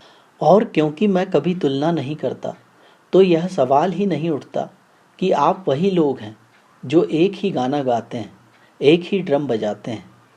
और मैं जानता हूँ मैं ऐसी व्यवस्था करूँगा कि जब मैं यहाँ नहीं रहूँगा तब भी मेरी कार आपके नाचने, गाने और बजाने के ठीक समय पर गुजरेगी। मैं जहाँ भी रहूँगा इसका लुत्फ़ उठाऊँगा, यह एक वादा है। तो आप कम से कम मेरी कार को मिस नहीं करेंगे, भले ही मैं वहाँ ना हूँ। विवेक वहाँ रहेगी, और लोग पहले से ही सोचते हैं कि शायद वह कार चला रही है। एक दिन एक रेडियो रिपोर्टर अपने रेडियो स्टेशन पर एक खबर देते हुए कार का पीछा कर रहा था, जिसे तुरंत जारी कर दिया गया। वह वैसे ही कमेंट्री कर रहा था जैसे आप फुटबॉल मैच की कमेंट्री सुनते हैं। अब भगवान आ गए हैं, लोग नाच रहे हैं, गा रहे हैं, कूद रहे हैं, हर तरह का संगीत है, हर तरह की धुनें बजाई जा रही हैं, और अब भगवान ने स्टीयरिंग व्हील को छोड़ दिया है। वह भी टिप्पणी में था, और वह नर्तकियों और गायकों के साथ समय बिता रहे हैं। अब यह आश्चर्य की बात है कि कार कैसे चल रही है। तभी शीला मेरे पास आई, और उन्होंने, यह रेडियो कमेंट्री थी, इसे पूरे अमेरिका में प्रसारित किया गया था। और फिर उसके पास यह अफवाह आने लगी, क्या यह सच है कि भगवान गाड़ी नहीं चला रहे हैं, विवेक गाड़ी चला रही है? पैडल और गियर विवेक की तरफ हैं, और केवल एक छद्म स्टीयरिंग व्हील मेरे सामने है, इसलिए मैं इसे छोड़ सकता हूँ, कोई समस्या नहीं है। वास्तव में इसे इस तरह व्यवस्थित किया जा सकता है। मेरे गैराज संचालक आवेश एक महान मैकेनिक हैं। वह इसे इस तरह से प्रबंधित कर सकता है कि विवेक यात्री की सीट पर गियर, पैडल और हाथ से स्टीयरिंग के लिए एक निश्चित छोटे उपकरण के साथ स्थिर बैठी रहेगी, और मेरा स्टीयरिंग व्हील वैसे ही खुला रहेगा जैसा तब होता है जब मैं उसे नहीं पकड़ूंगा। लेकिन मैं चाहूँगा कि आप अभी भी उसी तरह ड्राइव बाय का आनंद लें, उसी तरह नृत्य करें, और भी अधिक, क्योंकि जब मैं वहाँ नहीं हूँ तो आपको इसे करते रहना होगा, बेहतर और भी बेहतर। जीवन बहुत सरल और सुंदर है। यदि आप याद रख सकें कि कल निश्चित नहीं है तो यह और भी तीव्र है। वापस आकर मैं फिर से संगीत सुनता हूँ, फिर वही दिनचर्या दोहराता हूँ। स्नान करने जाना, स्विमिंग पूल जाना, ठंडे शावर में जाना, फिर रात्रि का भोजन, वही। आप इसे रात का खाना क्यों कहते हैं मुझे नहीं पता, क्योंकि यह दोपहर के भोजन के समान ही है। कम से कम जहाँ तक मेरा सवाल है, किसी भिन्न शब्द की आवश्यकता नहीं है। यह दोपहर के भोजन के समान ही है। और जहाँ तक रात के खाने का सवाल है, मुझे इसका मतलब नहीं पता, क्योंकि मैंने कभी रात का खाना नहीं खाया। बिल्कुल वही दोपहर का खाना, बिल्कुल वैसा ही, वही। मेरी रसोई के लोगों ने कुछ नया आविष्कार किया है, डाहल से बनी पैटी। यह वास्तव में स्वादिष्ट है, और शायद मेरी रसोई ही एकमात्र जगह है जहाँ इसे बनाया जाता है, क्योंकि यह भारत में नहीं बनाया जाता है। मेरी रसोई में पैटीज के लिए दर्जनों व्यंजन हैं, लेकिन मैंने केवल 2 को चुना है, एक सुबह के लिए और एक शाम के लिए। लेकिन मैं अपना दोपहर का भोजन सुबह की तरह ही एक गिलास जूस के साथ समाप्त करता हूँ। क्योंकि मैं जूस से आगे कुछ भी नहीं जाने दूंगा। मैं अपना रात्रि भोज, तथाकथित रात्रि भोज, एक गिलास जूस के साथ समाप्त करता हूँ और फिर मैं शीला के प्रश्न लाने का उत्साहपूर्वक इंतजार करता हूँ। आप मुझसे मिलने के लिए उतने उत्साहित नहीं होंगे जितना मैं आपसे मिलने के लिए उत्साहित हूँ। मुझे नहीं पता कि मैं क्या कहने जा रहा हूँ, इसलिए बहुत सी चीज़ें मुझसे छूटती रहती हैं। इसलिए मैं कल नाश्ते के बाद भूल गया। मैं कहीं और चला गया, क्योंकि यह कोई तैयार किया हुआ भाषण नहीं है। मैं बस ऐसे बोल रहा हूँ, मानो अपने आप से, जिस तरह आप सोचते हैं। मुझे नहीं लगता, इसलिए तैयारी का सवाल ही नहीं उठता।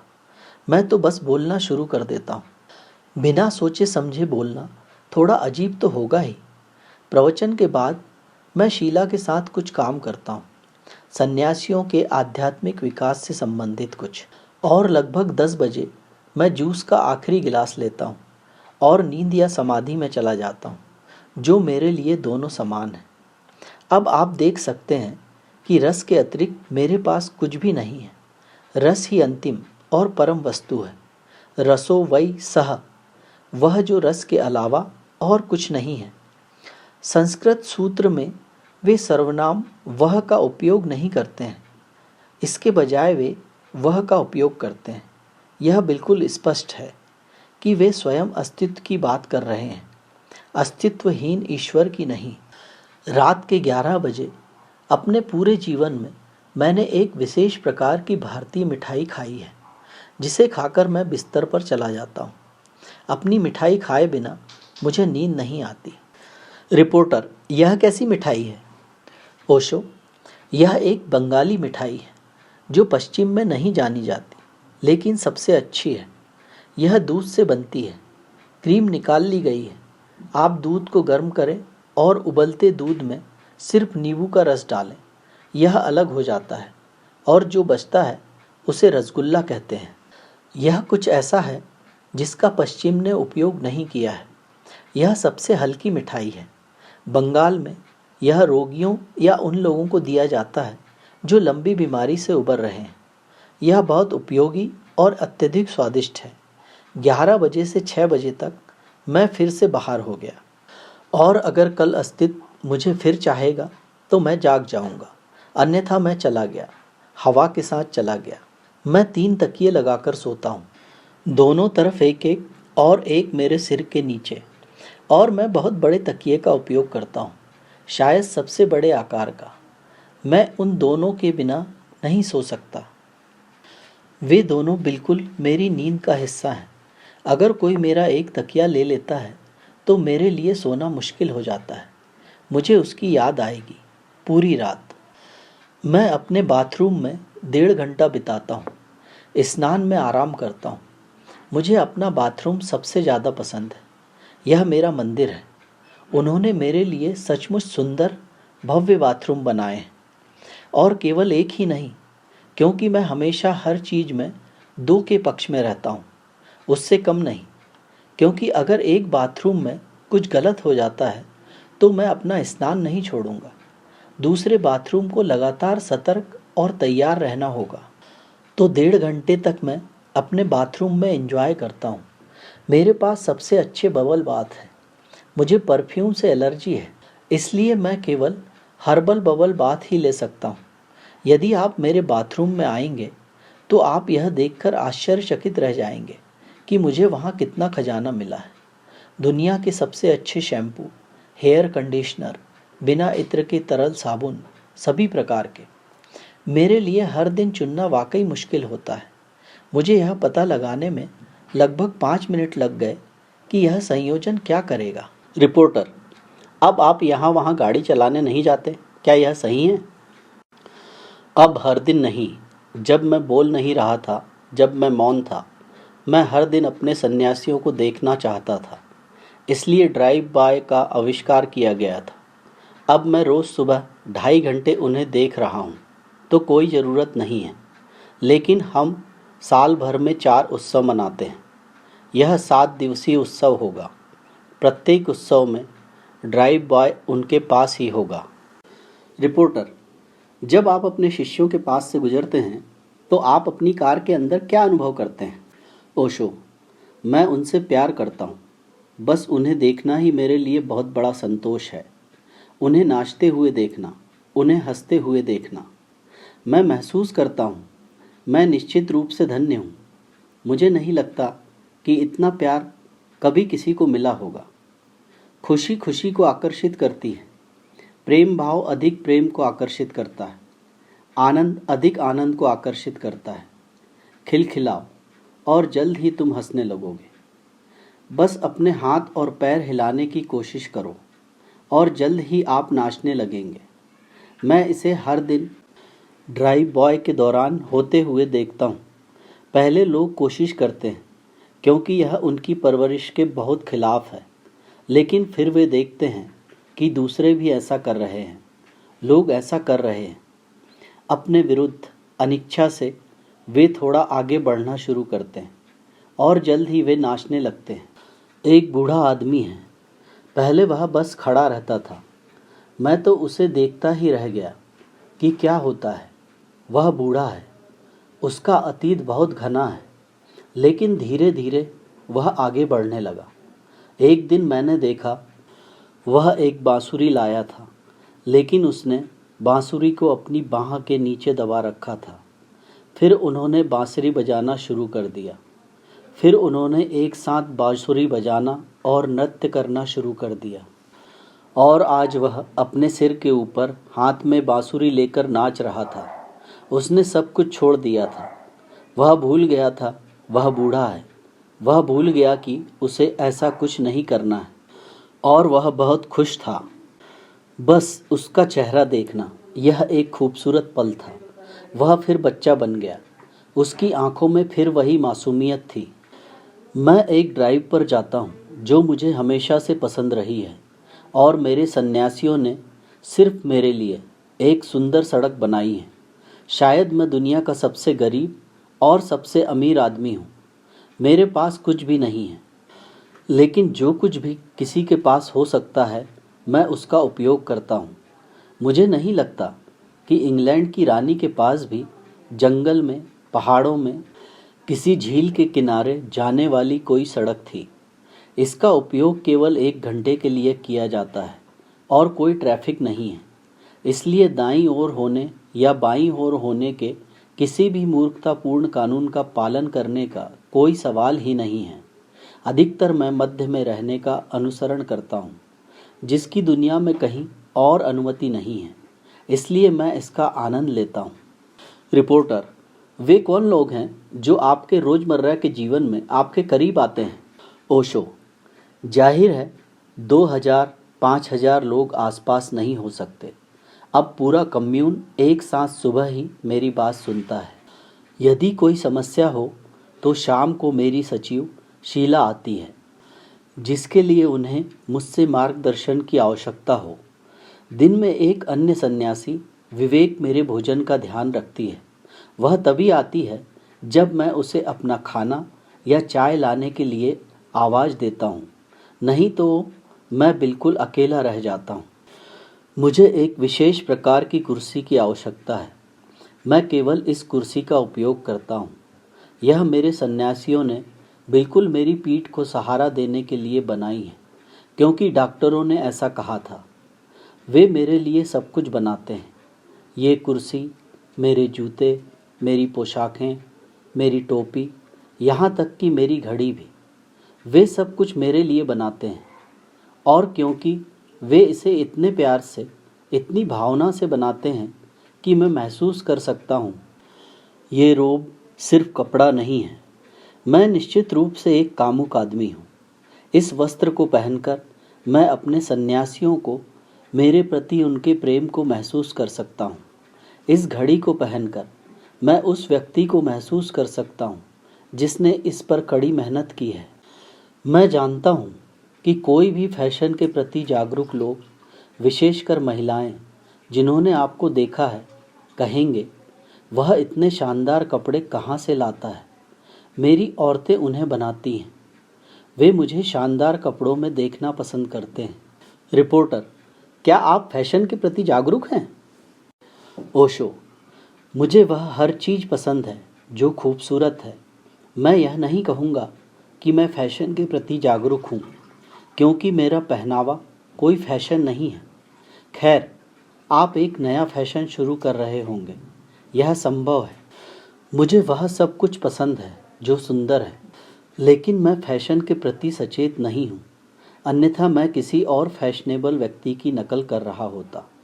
मेरे लोग मेरे कपड़े डिज़ाइन करते हैं, वे आनंद लेते हैं और वे जानते हैं कि मुझे हर चीज़ में केवल सर्वोत्तम ही पसंद है। इसलिए वो ऐसा करते हैं और अपना सर्वश्रेष्ठ प्रयास करते हैं, और मैं हूँ अपने लोगों से पूरी तरह संतुष्ट हूँ। दरअसल मैं उनकी पूजा करता हूँ। कोई भी मेरे जितना भाग्यशाली नहीं है। जरा मेरी दाढ़ी को देखो। मुझे नहीं लगता कि मेरा कोई भी सन्यासी मेरी दाढ़ी कटवाना चाहेगा। शायद मेरी कई महिलाएं सन्यासी ने सिर्फ मेरी सफ़ेद दाढ़ी के कारण ही यहाँ हैं। और वैसे भी, चाहे मैं आध्यात्मिक रूप से बचाया गया हूँ या नहीं, मैं अपनी दाढ़ी नहीं कटवाने जा रहा हूँ। मैंने अपने पूरे जीवन में कभी भी टेलीफोन का उपयोग नहीं किया है। मेरी डाइनिंग टेबल पर एक छोटी मूर्ति है जो किसी ने मुझे भेजी है। यह एक प्राचीन मूर्ति है। यह लगभग 7000 वर्षों से पूर्व से विद्यमान है। यह एक ऐसी मूर्ति है जो आदि पुरुष और आदि महिला है। बाशों के छोटे हाइकू मेरे घर के पास तालाब पर हैं। मुझे यह बहुत पसंद है। मैं चाहता था कि वह वहाँ रहे, तो हर बार आना जाना, उसे देखना, यह उन व्यक्तियों में से है जिनसे मैंने प्रेम किया है। इसमें कुछ खास नहीं, एक प्राचीन तालाब। यह कोई साधारण कविता नहीं है, यह बहुत चित्रात्मक है। बस कल्पना करें, एक प्राचीन तालाब, एक मेंढक कूदता है और आप लगभग प्राचीन तालाब को देखते हैं। आप लगभग मेंढक की छलांग की आवाज़ सुन सकते हैं, फ्लॉप, और फिर सब कुछ खामोश है। मुझे वह सब कुछ पसंद है जो सुंदर, रचनात्मक है। यह जीवन में योगदान देता है, यह जीवन को जीने लायक बनाता है। केवल कुछ ही लोगों ने जीवन की सुंदरता में योगदान दिया है, अन्य तो बस पृथ्वी पर एक बोझ मात्र है। मैं चाहूँगा कि हर कोई पेंटिंग के बारे में, कुछ संगीत के बारे में, कुछ नृत्य के बारे में कुछ न कुछ सीखें। हर किसी को, प्रत्येक शैक्षणिक संस्थान को केवल गणित और भौतिकी और रसायन विज्ञान और भूगोल और इतिहास पढ़ाने के बजाय नृत्य, गायन, चित्रकला, संगीत, मूर्तिकला पर थोड़ा अधिक ध्यान देना चाहिए, क्योंकि यही वो चीज़ें हैं जो जीवन अधिक सुंदर बनाएंगी। रिपोर्टर: क्या आप कोई कला का काम करते हैं? ओशो: मेरा पूरा काम कला है। मैं कला कार्य के अलावा और कुछ नहीं करता। मैं साधारण कैनवस पर चित्रकारी नहीं करता और कागज पर भी नहीं, बल्कि जीवित प्राणियों पर कविताएं लिखता हूँ। और मेरा प्रत्येक सन्यासी मेरा काव्य है, और मेरा प्रत्येक सन्यासी मेरे हाव भाव, मेरे दृष्टिकोण और उसके साथ रहेगा। यह उसे और भी अमीर बना देगा, क्योंकि वह एक जीवित व्यक्ति है। वह इसे और अधिक निखार सकता है, वह इसे और अधिक सुंदरता दे सकता है। उसे यह करना होगा। वही गुरु के प्रति उसकी कृतज्ञता होगी। इसलिए सुबह से लेकर रात तक मैं लगातार सृजन कर रहा हूँ। लेकिन मेरी रचनात्मकता को देखने के लिए आपको इसका हिस्सा बनना होगा। आप सिर्फ दर्शक नहीं रह सकते, आपको आंतरिक व्यक्ति बनना होगा, बाहरी नहीं, क्योंकि यह इतना सूक्ष्म और नाजुक है, इतना अदृश्य है कि जब तक आप इसमें खुले दिमाग से, बिना किसी पूर्वाग्रह के प्रवेश नहीं करेंगे, आप इसका अनुभव नहीं कर पाएंगे। बस थोड़ा सा अनुभव और द्वार खुल जाएंगे। मेरा घर मेरे सन्यासियों ने स्वयं बनाया है। किसी भी बाहरी कर्मचारी को नहीं बुलाया गया है। उन्होंने सड़कें बनाई हैं, उन्होंने घर बनाए हैं, उन्होंने मेरे लिए घर बनाया है। वे मुझसे प्रेम करते हैं। उन्होंने एक सुंदर बगीचा बनाया है, क्योंकि वो जानते हैं कि मुझे पेड़ों से प्यार है और उन्हें दुख है कि मुझे रेगिस्तान में रहना पड़ रहा है। वे नहीं चाहते कि मैं रेगिस्तान देखूं। उन्होंने मेरे पूरे घर को इतने घने पेड़ों से घेर दिया है कि मुझे कहीं से भी रेगिस्तान नज़र नहीं आता। वे मोर लेकर आए हैं। मेरे बगीचे में 300 मोर हैं। जब वे सभी डांस करते हैं तो वाकई देखने लायक होता है। बस वे मुझसे प्यार करते हैं और प्रेम को किसी कारण की कोई आवश्यकता नहीं होती। जब भी आप पूछते हैं कि क्यों, तो इसका सीधा मतलब है कि आप प्यार को नहीं समझते हैं। अभी एक दिन सुबह विवेक ने मुझे सफ़ेद मोरों में से एक को दिखाया जो हमेशा मेरे कमरे के पास आकर बैठता है और एक पेड़ की चोटी पर सोता है। वह हर रात उसकी धार्मिक प्रथा है। बारिश हो सकती है, बर्फबारी हो सकती है, इससे कोई फर्क नहीं पड़ता। और वह जिस स्थान पर बैठता है वह इतना जोखिम भरा लगता है कि वह किसी भी क्षण गिर सकता है, लेकिन वह इतना निश्चिंत है, लगभग पेड़ के साथ एक जैसा। अब नींद में अपने जीवन के मूल स्रोत तक जाने के इन 10 घंटों 12 घंटों के बाद अगर वह सुबह तक नृत्य करना शुरू कर दे तो इसमें कोई आश्चर्य की बात नहीं है। इसका सूरज या फूलों से कोई लेना देना नहीं है। इसका उसकी आंतरिक ऊर्जा से कुछ लेना देना है जो उमड़ रही है। पक्षी चहचहा रहे हैं, बातचीत कर रहे हैं, यह बस जीवंतता है। लेकिन याद रखें, जानवरों या पक्षियों को खुशी का स्वाद नहीं मिल सकता। यह मनुष्य का विशेषाधिकार है। मैं सोचता था कि वहाँ 100 मोर हैं। अब मुक्ता ने मुझे बताया, आप लगातार गलत बयान दे रहे हैं। 300 मोर हैं। 6 छोटे बच्चे अपनी माँ से दूर हो गए हैं और निसंदेह आप मोरों में मदर टेरेसा नहीं पा सकते। मोरों को नोबेल पुरस्कारों की परवाह नहीं है, तो वे 6 अनाथ बच्चे एक दूसरे के साथ घूमते हैं और वे बढ़ रहे हैं। उन्हें इस बात की परवाह नहीं है कि माँ खो गई है। हालांकि माँ के संरक्षण में उनके लिए बड़ा होना आसान होता। मैं समझता हूँ कि आप अपने स्वास्थ्य के लिए तैरते हैं। मैं तैरता हूँ। आप कितनी बार, कहाँ और क्या पहनते हैं? मैं कुछ भी नहीं पहनता। मैं 2 बार तैरता था, लेकिन 2 महीने तक मुझे इसे बंद करना पड़ा क्योंकि मेरे चिकित्सक डर गए थे। मेरे कान में पानी जाने से परेशानी हो रही थी और मेरे कान के पर्दों को चोट लग सकती थी या कोई परेशानी हो सकती थी। और यह संभव है क्योंकि मैं बचपन से ही घंटों तैरता रहा हूँ। हो सकता है कि इससे मेरे कान के पर्दे क्षतिग्रस्त हो गए हों, इसलिए 2 महीने से मैं तैराकी नहीं कर रहा हूँ। मेरा पूल वहाँ है, ओलंपिक आकार का, सिर्फ मेरे लिए। मैं ऐसे ही रहता हूँ, बहुतायत में। रिपोर्टर, आपके चश्मे का क्या हुआ? ओशो, ऐसा सिर्फ इन लाइटों की वजह से था। मेरी आंखों में आंसू आ रहे थे। सुबह 2 घंटे या 2.5 घंटे और शाम को 2.5 घंटे तक लगातार एक्सपोजर से मेरी आंखों में आंसू आने लगे। इसलिए मैंने उन चश्मों का उपयोग किया। मुझे अब उनकी ज़रूरत नहीं है क्योंकि वे रोशनी को थोड़ी दूर लगाने में कामयाब हो गए हैं। मुझे लगता है कि उन्हें समायोजित करने की आवश्यकता है क्योंकि मैं आँखों पर थोड़ा तनाव महसूस कर रहा हूँ। नहीं तो मेरी आँखें, तुम बस मेरी आँखों को देखो। मैं सिर्फ एक सामान्य ज्ञान वाला व्यक्ति हूँ। मैं कोई वैज्ञानिक नहीं हूँ। मैं कोई धार्मिक भविष्यवक्ता नहीं हूँ। मैं सिर्फ एक सामान्य ज्ञान वाला व्यक्ति हूँ। लेकिन मैंने अपने सामान्य ज्ञान को अधिकतम तक तेज करने की कोशिश की है। मेरी एक ही क्षमता है, स्पष्ट रूप से देखने की। मेरे नेत्र चिकित्सक के अर्थ में नहीं। वह यहाँ बैठा है। वह मुझ पर ज़बरदस्ती चश्मा चढ़ाने की कोशिश कर रहा है। मैं उसकी आंखों की बात कर रहा हूँ। अपनी आंखों के बारे में मैं उसकी बात सुनूंगा। मैं बहुत हद तक सामान्य ज्ञान का व्यक्ति हूँ। जब मेरी शारीरिक आंखों की बात आती है तो मैं अपने नेत्र चिकित्सक की बात सुनता हूँ। जब मेरे शरीर की बात आती है तो मैं देवराज की बात सुनता हूँ। जब जीवन के सामान्य विवरण से संबंधित किसी भी बात की बात आती है तो मैं विवेक की बात सुनता हूँ। फिर मैं इन बातों के विस्तार में नहीं जाता। यदि ये लोग काम कर रहे हैं और यदि वे अपना होमवर्क ठीक से कर रहे हैं तो यह बिल्कुल ठीक है।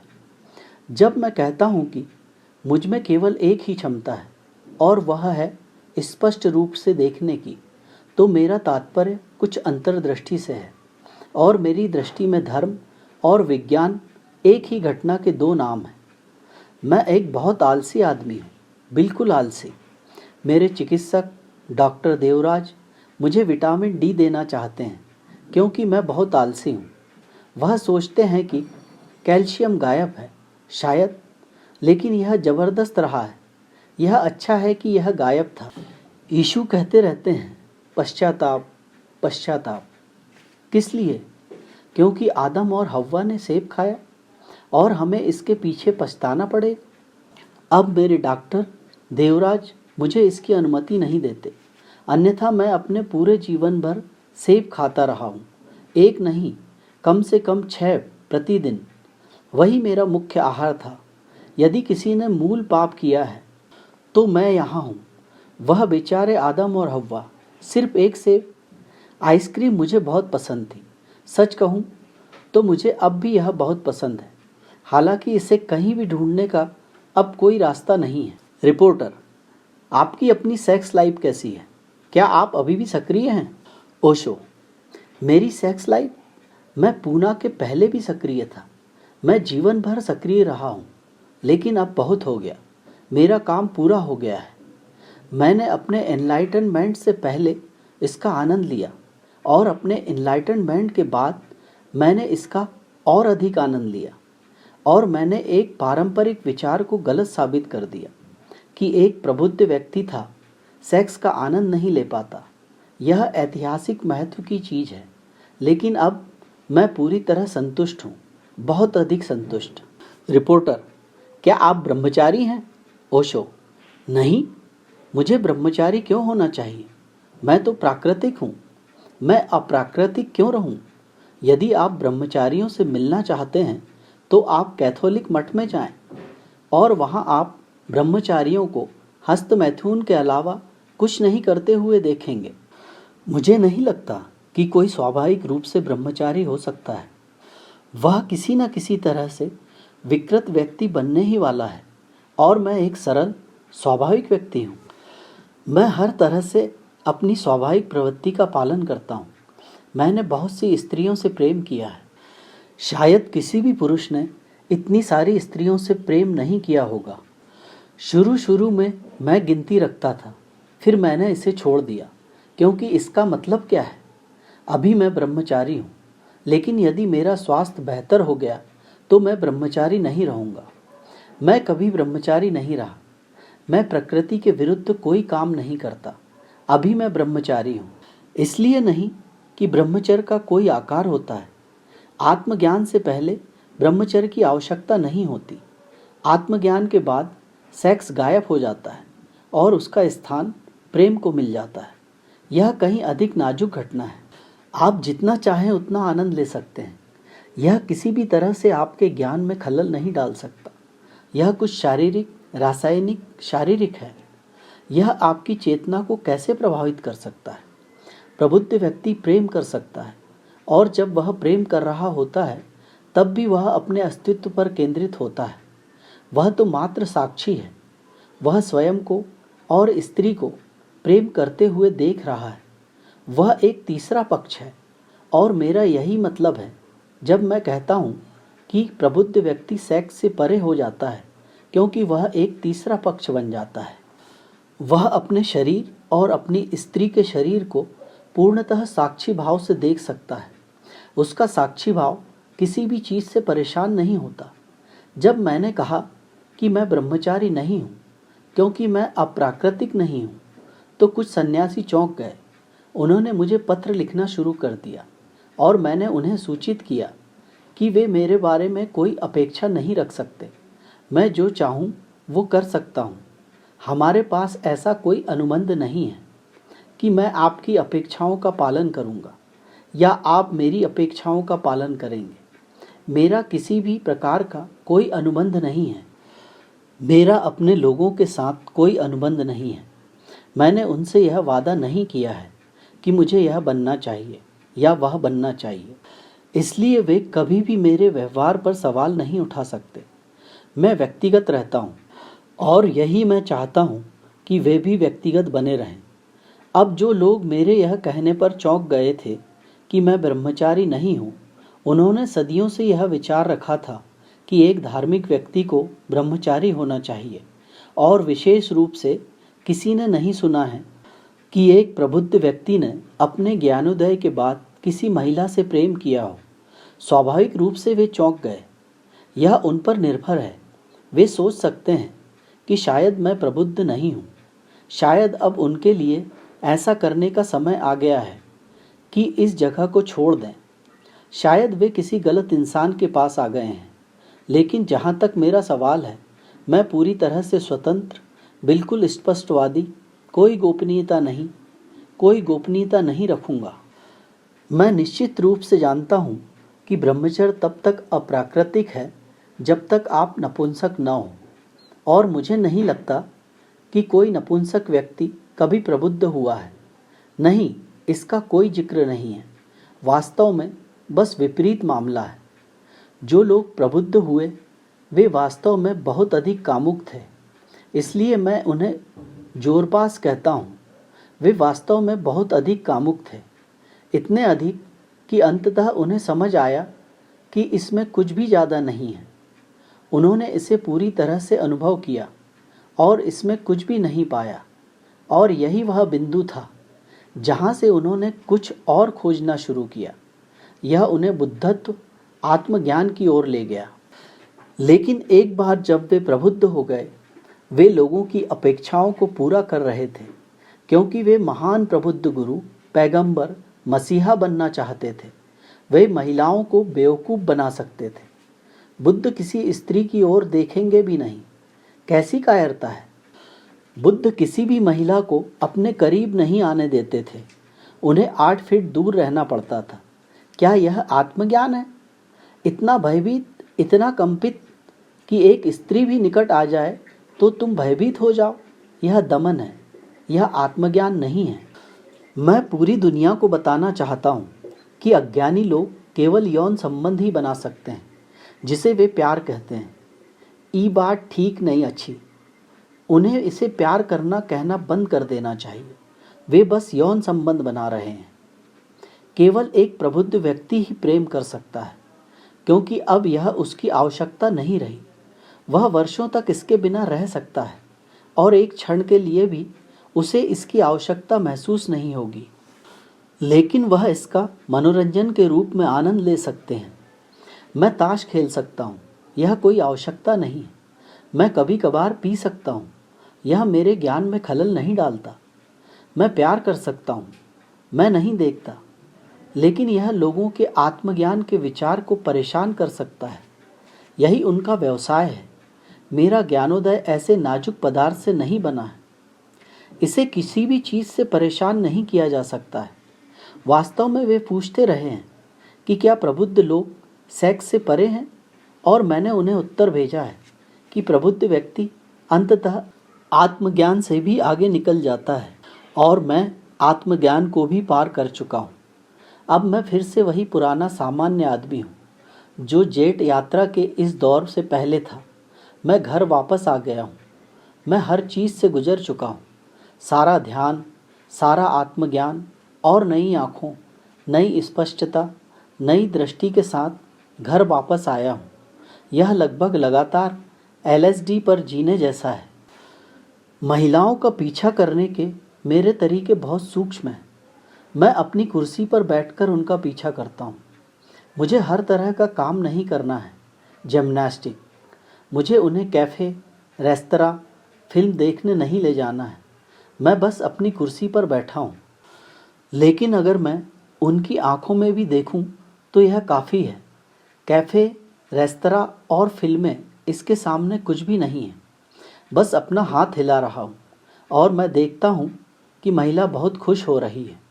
बदले में यह मुझे खुश करता है, और मैंने कुछ नहीं किया, बस अपना हाथ हिलाया। जब मैं तुम्हें हंसते हुए देखता हूँ तो यह मेरे लिए एक पोषण है। जब मैं तुम्हें अपने साथ गाते और नाचते देखता हूँ तो मैं स्वस्थ हो जाता हूँ। जो दवाएं मेरे लिए नहीं कर सकती, वह मेरे लोग आनंदपूर्वक करते हैं। रिपोर्टर, लोग सोचते हैं कि वे आपसे सम्मोहित हो जाते हैं। ओशो: मुझे नहीं पता। पत्रकार आंखों में देखने से बचते हैं कि कहीं वे सम्मोहित न हो जाएं, और मेरे लिए यह इतना सरल काम है कि मुझे बहुत ऊर्जा खर्च करने की आवश्यकता नहीं है।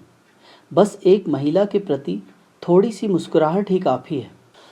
मुझे उसका पीछा करने और सभी नाटकों और आघातों से गुजरने की ज़रूरत नहीं है। कोई ज़रूरत नहीं है।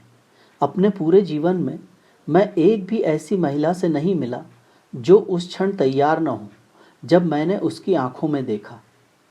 उसे इतना सीधा साधा आदमी कहाँ मिलने वाला था जिसने उसका नाम भी न पूछा, पता भी न पूछा हो, और अगले स्टेशन पर मैं उतर जाता हूँ और हम फिर कभी नहीं मिलेंगे। परिचय तो नहीं हुआ, पर स्त्री से प्रेम तो हो गया। मैं ब्रिटिश नहीं हूँ। वे परिचय के बिना कुछ नहीं करेंगे, लेकिन मेरे लिए सब कुछ प्यार है। अपने लोगों से बात करना, उनसे प्रेम करना है। मेरे शब्द उनके दिलों तक पहुंचकर उनके अस्तित्व में कामोत्तेजक प्रतिक्रियाएं पैदा करते हैं। बस आना जाना, अपने लोगों के साथ नाचना, किसी के साथ नाचने के लिए बस एक सेकंड के लिए रुकना, और यही काफ़ी है। उस महिला को पूरी रात नींद नहीं आएगी। आप उस महिला से पूछ सकते हैं। वह लगातार नृत्य के सपने देखती रहती है। मैं पहले ही प्यार कर चुका हूँ। मेरे लिए प्यार का सेक्स से कोई लेना देना नहीं है।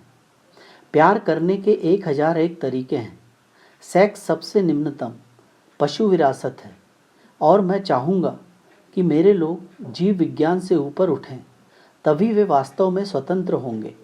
तब तुम प्रेम करने के हजारों तरीके खोज सकते हो।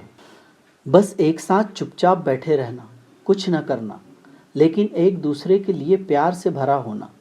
और एक निश्चित मिलन है जो दो ऊर्जाओं के बीच हो रहा है। इसलिए मैं लगातार हर संभव तरीके से अपने लोगों से प्यार कर रहा हूँ। मेरी ऊर्जा के बारे में चिंता मत करो, और मेरी आँखों के बारे में चिंता मत करो। वे बिल्कुल ठीक हैं, और मैं एक गैर गंभीर व्यक्ति हूँ। इसलिए मुझे परिणामों की चिंता किए बिना जो कुछ भी मेरे मन में आता है उसे कहने की स्वतंत्रता है। मेरे पूरे जीवन का अनुभव ऐसा है कि अभी कुछ गलत नहीं हुआ, इसलिए मैं निश्चिंत बन गया हूँ कि कुछ भी गलत नहीं होगा। आपको बस अस्तित्व पर भरोसा करना है, और जो कुछ भी होता है वह सही है। मेरे लोगों से मिलो और उनसे पूछो। हर कोई कहेगा कि मैंने उनसे प्यार किया है। बातचीत करना प्यार करने का एक तरीका है। नृत्य करना प्यार करने का एक तरीका है, लेकिन ये प्यार के उच्च गुण हैं। जानवर इसे नहीं समझ सकते। आप बांसुरी बजाते रह सकते हैं और भैंस घास चबाती रहेगी। वह यह देखने के लिए भी नहीं रुकेगी कि आप क्या कर रहे हैं। उसके लिए बांसुरी का कोई मतलब नहीं है। लेकिन प्रेमी के लिए बांसुरी बजाओ, और तुरंत तुम्हारे गीत से कुछ संचारित होने लगता है और तुम्हारे प्रेमी पर बरसने लगता है। और मेरे लोग सभी संभावनाएं तलाश रहे हैं। प्रेम में होने की सभी संभावनाएं तलाश रहे हैं। सेक्स उनमें से केवल एक है, और सबसे निम्न प्रकार का। वास्तव में हर किसी को प्यार करते हुए अपनी एक फिल्म बनानी चाहिए, और उसे कभी कभार देखते रहना चाहिए। फिर वह देखेगा कि किस तरह का कर्तव्य है और महिला के चेहरे पर क्या होता है। विकृतियाँ, और आप इसे संभोग सुख कहते हैं। उसे दौरा पड़ रहा है, और वह आदमी इतनी मेहनत कर रहा है, फुफकार रहा है, बस फुफकार रहा है। हर किसी के पास अपनी प्रेम प्रसंग की एक फिल्म होनी चाहिए, ताकि जब भी इच्छा हो उसे देख सके। बस फिल्म देख लीजिए, और वही काफ़ी होगा। वह सबसे निम्न प्रकार की चीज़ है जो सभी जानवरों को उपलब्ध है। मनुष्य कई अन्य आयामों, कई अन्य स्तरों का प्रबंधन कर सकता है, और जैसे जैसे आप आत्मज्ञान की ओर बढ़ते हैं, नए आयाम खुलते हैं। एक ऐसे आदमी के लिए जो दरवाजे से दूसरी तरफ से गुजर चुका है, सब कुछ प्यार है। मेरा पूरा दिन 24 घंटे मैं अलग अलग तरीकों से अस्तित्व से प्यार कर रहा हूँ। अगर मैं स्नान कर रहा हूँ तो मुझे उतना ही मज़ा आता है जितना किसी महिला से प्यार करने में आता है। तो अंतर क्या है? मैं जल के माध्यम से अस्तित्व से संपर्क कर रहा हूँ। यह आवश्यक नहीं है कि मैं स्त्री शरीर के माध्यम से ही अस्तित्व से संपर्क स्थापित करूं। खाने से मुझे प्यार हो रहा है क्योंकि मैं बहुत आनंद से खाता हूं और मुझे कोई अंतर नहीं दिखता। मेरी खुशी वही है। तो दिन के 24 घंटे मैं प्रेम में हूं। इससे कोई फर्क नहीं पड़ता कि मैं क्या कर रहा हूं। इसे आप उस व्यक्ति के लिए एक मापदंड के रूप में ले सकते हैं जो आत्मज्ञान से परे चला गया है। वह जो कुछ भी करता है वह प्रेम है। वह जो कुछ भी कहता है वह प्रेम है। अगर वह कुछ नहीं करता तो भी वह प्यार है। वो चुप रहे तो वो प्यार है। अब क्या हमें नाचना शुरू कर देना चाहिए? रिपोर्टर: क्या आपने कभी स्वयं बच्चा पैदा करने की इच्छा की है? ओशो: नहीं। इसका सीधा सा कारण यह है कि मैं इस धरती पर बोझ नहीं डालना चाहता। उस पर पहले से ही बहुत ज़्यादा बोझ है। ऐसा कोई धार्मिक कारण नहीं है कि मेरे सन्यासी बच्चे पैदा नहीं कर सकते। हम यहाँ 4 साल से हैं, लेकिन एक भी बच्चे का जन्म नहीं हुआ है। लेकिन इतना प्यार कहीं नहीं बहता जितना यहाँ बहता है। बोलने से पहले और बाद में नमस्ते के स्थान पर ओशो नृत्य करते हैं। दोस्तों को अपने साथ नृत्य करने के लिए आमंत्रित करते हैं। तुमने अपने सन्यासियों के साथ नृत्य किया? रिपोर्टर: जब आप उनकी आंखों में देखते हैं तो आप उनके चेहरे पर क्या देखते हैं? ओशो: बस प्यार और कुछ नहीं। महान प्रेम और महान आभार। मुझे नहीं लगता कि किसी को इतना प्यार किया गया होगा जितना मुझे प्यार किया गया है। यीशु के केवल 12 शिष्य थे। मेरे पास 10 लाख हैं और 10 लाख में से 90% महिलाएं हैं। रिपोर्टर: आपके नृत्य करने का तरीका बिल्कुल अनोखा और अद्भुत है। ओशो शेक के पीछे क्या रहस्य है? ओशो: मैंने अपने जीवन में कभी नहीं सोचा था कि किसी दिन ओशो शेक भी होगा। मैं नाचना नहीं जानता, इसलिए यह अपमानजनक होगा। और रहस्य बहुत सरल है, यह आपका प्यार है। मुझे नहीं लगता कि पूरे इतिहास में किसी भी आदमी को इतने सारे बुद्धिमान लोगों ने इतना प्यार किया होगा। आपका प्यार मुझे नाचने पर मजबूर कर देता है। रहस्य आपके पास है। मैं इस पर विश्वास नहीं करता क्योंकि मैं किसी एक इंसान से भी प्यार का हकदार नहीं हूँ। लेकिन पूरी पृथ्वी में मेरे 10 लाख सन्यासी, यह मुझे आश्चर्यचकित करता है। और आप इतना प्यार बरसा रहे हैं कि मैं और क्या कर सकता हूँ। मैं थोड़ा ओशो शेक कर सकता हूँ। मुझे लगता है कि मेरे सारे सपने पूरे हो गए हैं। मेरे दिल को पंख लग गए। इसके बाद और कुछ कैसे हो सकता है? और भी बहुत कुछ है, इसका कोई अंत नहीं है। शीघ्र ही तुम्हारा स्वामी तुम्हारे साथ शराब पिएगा। जल्द ही आपका मास्टर डिस्को में नाच रहा होगा। आपको यहाँ एक बहुत ही अविश्वसनीय आदमी मिला है। मैं कुछ भी कर सकता हूँ और मैं करने जा रहा हूँ। हाँ, मेरे साथ नृत्य करते समय आपको कुछ ऐसा अनुभव होगा जो आप किसी और के साथ अनुभव नहीं कर सकते, क्योंकि यह 2 शरीरों का नृत्य नहीं है। नृत्य नहीं, बल्कि एक गहरा, बहुत गहरा मिलन है। मेरी बातें मत सुनो। तुम मेरे साथ जो महसूस करते हो उस पर भरोसा करो। उस नृत्य ने आपको सही आयाम दिया है जो मैं आपको शब्दों में नहीं बता सकता। शब्द सामान्य है, लेकिन मौन, सुंदर नृत्य, मिलना, एक दूसरे में विलीन होना, यह भूल जाना कि आप कौन हैं। नृत्य मेरे अस्तित्व के मूल स्रोत से निकल रहा है। तुमने मेरा कुछ स्वाद चखा है। मुझे तुम्हारे लिए बहुत सारे उपकरण बनाने होंगे ताकि तुम्हें कैद से बाहर निकाला जा सके। तुमने कभी नहीं सोचा होगा कि एक दिन तुम मेरे साथ डांस करोगे। आपका दिमाग बस रुक गया है। आपका हृदय अत्यधिक ऊर्जा के साथ कार्य करने लगा। मेरी आंखों में देखते हुए, मेरे हाव भाव को देखते हुए धीरे धीरे एक समकालीनता पैदा होती है। तब नृत्य करने वाले 2 व्यक्ति नहीं होते, केवल नृत्य होता है, और वह दिव्य शराबी की स्थिति है। तुम धन्य हो, लेकिन इसे मन की बात मत बनाओ, अन्यथा आप वही पुरानी दयनीय स्थिति में वापस आ जाओगे। आपने नृत्य में जो अनुभव किया है उसे अब अपना जीवन बनने दो। और ऐसा नहीं है कि तुम्हें सिर्फ मेरे साथ ही डांस करना है। मैं तुम्हें केवल कुंजी देता हूँ। फिर हवा के साथ नाचो, सूरज के साथ नाचो, पेड़ों के साथ नाचो, और हर जगह तुम मुझे अपने साथ नाचते हुए पाओगे। यह एक वादा है। आमतौर पर मैं कभी वादे नहीं करता।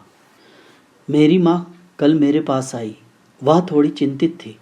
उन्होंने कहा, तुम्हें नाचते हुए देखना अच्छा लगता है, लेकिन अब तुम लड़कियों के साथ नाचने लगे हो। उन्हें चिंता थी कि अगर भारत में लोग इसे तस्वीरों में, वीडियो में देखेंगे तो उन्हें बहुत सदमा लगेगा। मैंने कहा, अब तक बहुत अच्छा, लेकिन मैं स्वतंत्र हूँ। गौतम बुद्ध से भी ज़्यादा स्वतंत्र, महावीर से भी ज़्यादा स्वतंत्र। गौतम बुद्ध में किसी लड़की के साथ डांस करने की हिम्मत नहीं थी। मैं डांस कर सकता हूँ क्योंकि मुझे कोई दिक्कत नहीं दिखती। मेरे लिए कोई बाधा नहीं, कोई सीमा नहीं। मैं कुछ भी कर सकता हूँ। अभी पिछली रात विवेक मुझसे पूछ रही थी, क्या हमें डिस्को जाना चाहिए? मैंने कहा, मैं एक दिन डिस्को जा रहा हूँ, लेकिन अभी बहुत देर हो चुकी है। मेरे रेस्तरां को जोरबा द बुद्धा कहा जाता है। पहले मैं जोरबा हूँ और फिर मैं बुद्ध हूँ। और याद रखें, अगर मुझे दोनों में से किसी एक को चुनना हो तो मैं जोरबा को चुनूंगा, बुद्ध को नहीं। क्योंकि जोरबा हमेशा बुद्ध बन सकता है, लेकिन बुद्ध अपनी पवित्रता तक ही सीमित हो जाते हैं। वह डिस्को में जाकर जोरबा नहीं बन सकता। और मेरे लिए स्वतंत्रता सर्वोच्च औचित्य है। इससे बड़ा कुछ नहीं है। यह आज़ादी से भी ज़्यादा कीमती है। मेरे आत्मज्ञान ने मुझे आत्मज्ञान सहित हर चीज़ से मुक्त कर दिया है। अब जो लोग मुझ पर भरोसा करते हैं, वे मुझ पर तब भी भरोसा करेंगे जब मैं शैंपेन पी रहा हूँ, क्योंकि आपने मुझे नहीं बताया था। मैं तुम पर तभी तक भरोसा करूँगा जब तक तुम शैंपेन पीना शुरू नहीं कर देते। मेरे लोगों का भरोसा। मैं अपने अस्तित्व के उतने ही अधिक आयाम उनके सामने प्रकट कर सकता हूँ। मैं चाहता हूँ कि आप मुझे मेरी पूरी आज़ादी के साथ जानें, क्योंकि मैं यही चाहता हूँ कि आप रहें पूरी तरह स्वतंत्र, कोई बंधन ना हो। धन्य है वह सन्यासी जो मेरा विश्वास कर सकता है, मेरे बयानों या मेरे कार्यों से परेशान नहीं होता। अब परमेश्वर का राज्य उसका है। मैं कल डिस्को गया था। मुझे बहुत मज़ा आया। मैं सिर्फ अपने लोगों को आश्चर्यचकित करने के लिए गया था, लेकिन यह ज़्यादा डिस्को नहीं था, क्योंकि जैसे ही मैं वहाँ गया तो सब कुछ बंद हो गया और पूरा कम्यून डिस्को में और डिस्को के आसपास इकट्ठा हो गया। इसलिए मुझे बस अंदर जाना था और बाहर आना था। मैंने वहाँ लोगों के अलावा कुछ नहीं देखा, वही लोग जो मैं हर जगह देखता हूँ। मैं जानना चाहता था कि आखिर यह डिस्को होता क्या है, लेकिन उन्होंने मुझे इसकी इजाज़त नहीं दी। मैं कहीं नहीं जाता और आपको मनोरंजन की आवश्यकता इसलिए है क्योंकि आप स्वयं आनंदित नहीं हैं। आप में कुछ कमी है, कुछ चिंता, कुछ तनाव है जिसे आप भुलाना चाहते हैं। कुछ समय के लिए मनोरंजन आपकी मदद करता है, लेकिन मेरे लिए किसी भी मनोरंजन में जाने का कोई मतलब नहीं है। मैं इसके खिलाफ नहीं हूँ। मैं जा सकता हूँ। अगर मेरे वहाँ जाने से लोगों को खुशी होती है तो मैं कहीं भी जा सकता हूँ। इसमें नरक भी शामिल है। लेकिन जहाँ तक मेरी बात है तो मुझे किसी मनोरंजन की आवश्यकता नहीं है। मैं अपने आप में बहुत आनंद से भरा हुआ हूँ। मुझे नहीं पता कि आपको पसीना आता है या नहीं, लेकिन जब मैं डिस्को में आया तो मैं सचमुच आश्चर्यचकित रह गया। सिगरेट का धुआं मुझे यहाँ कभी महसूस नहीं हुआ, और जिस तरह से मुझे पसीना आया, मैं सोच रहा था कि मेरे शिष्यों का पसीना छूट गया है। निसंदेह मुझे स्वयं बहुत कम पसीना आता है, क्योंकि वातानुकूलित लिमोजीन में एक वातानुकूलित स्थान से दूसरे वातानुकूलित स्थान पर जाने पर मुझे पसीना आने की कोई संभावना नहीं रहती। लेकिन कभी कभी बिजली गुल हो जाती है, कार का कंप्रेसर काम करना बंद कर देता है। तब मुझे निश्चित रूप से पता चल जाता है कि मैं भविष्यवक्ता नहीं हूँ। मुझे आपकी तरह ही पसीना आता है, और मैं भाग्यशाली हूँ कि मुझे हर इंसान की तरह पसीना आता है, क्योंकि मैं प्लास्टिक का नहीं बनना चाहता। मेरी त्वचा आपकी तरह ही असली है। यदि महावीर को पसीना नहीं आता था तो एकमात्र संभावना यह है कि उनका शरीर बिना किसी छिद्र के प्लास्टिक का था। पसीना आना बिल्कुल प्राकृतिक है। रिपोर्टर: क्या दुनिया में कोई ऐसा है जिसकी आप बहुत प्रशंसा करते हैं? ओशो: मैंने एक व्यक्ति जे कृष्णमूर्ति की प्रशंसा की, बस इतना ही। मैं जिस एक व्यक्ति की प्रशंसा करता था वह मर चुका है। पीडी ऑस्पेंस्की, एक रूसी जो लंदन में रह रहा था, एक गणितज्ञ था। मैं एक और व्यक्ति की प्रशंसा करता हूँ, जॉर्ज गुरजिएफ, जो फ्रांस में रहने वाले कोकेशियान थे जिनकी मृत्यु 50 में हुई थी। इन 3 लोगों के अलावा बेबीलोन का एक व्यक्ति था, माइकल नेमी, जिसकी मैंने प्रशंसा की थी क्योंकि उसकी किताब द बुक ऑफ मिर्दाद मेरी सबसे पसंदीदा किताब रही है। वह ज़बरदस्त अंतर्दृष्टि दिखाता है जो केवल एक रहस्यवादी ही करने में सक्षम है। लेकिन ये बहुत कम लोग हैं जिनमें केवल एक ही जीवित है, जे कृष्णमूर्ति। मैं उनकी प्रशंसा करता हूँ, लेकिन इसका मतलब यह नहीं कि मैं उनसे सहमत हूँ। मैं यथासंभव उनकी आलोचना भी करता हूँ। जितना संभव हो सके वे मेरी आलोचना करते हैं। इसलिए हमारे बीच केवल एक ही सहमति है कि हम असहमत हैं। लेकिन मैं उस आदमी की वैसे ही प्रशंसा करता हूँ जैसे वह मेरी करता है। ओशो ने नवनिर्मित बांध का नाम गुरजिएफ के नाम पर और झील का नाम कृष्णमूर्ति के नाम पर रखा है। रजनीशपुरम के प्रवेश द्वार पर स्वागत केंद्र का नाम मिर्दाद है। ओशो: यह एक अजीब संयोग है कि आज पहली बार मैंने जे कृष्णमूर्ति को टेलीविज़न स्क्रीन पर देखा। आज ही मैंने एक बीबीसी देखी, कृष्णमूर्ति के साथ साक्षात्कार। यह मेरा पहला परिचय था कि वह कैसे दिखते हैं, और मैं बस टूट गया था। फिर यह वही कहानी थी जो मैं आपको कल बता रहा था, वही कहानी।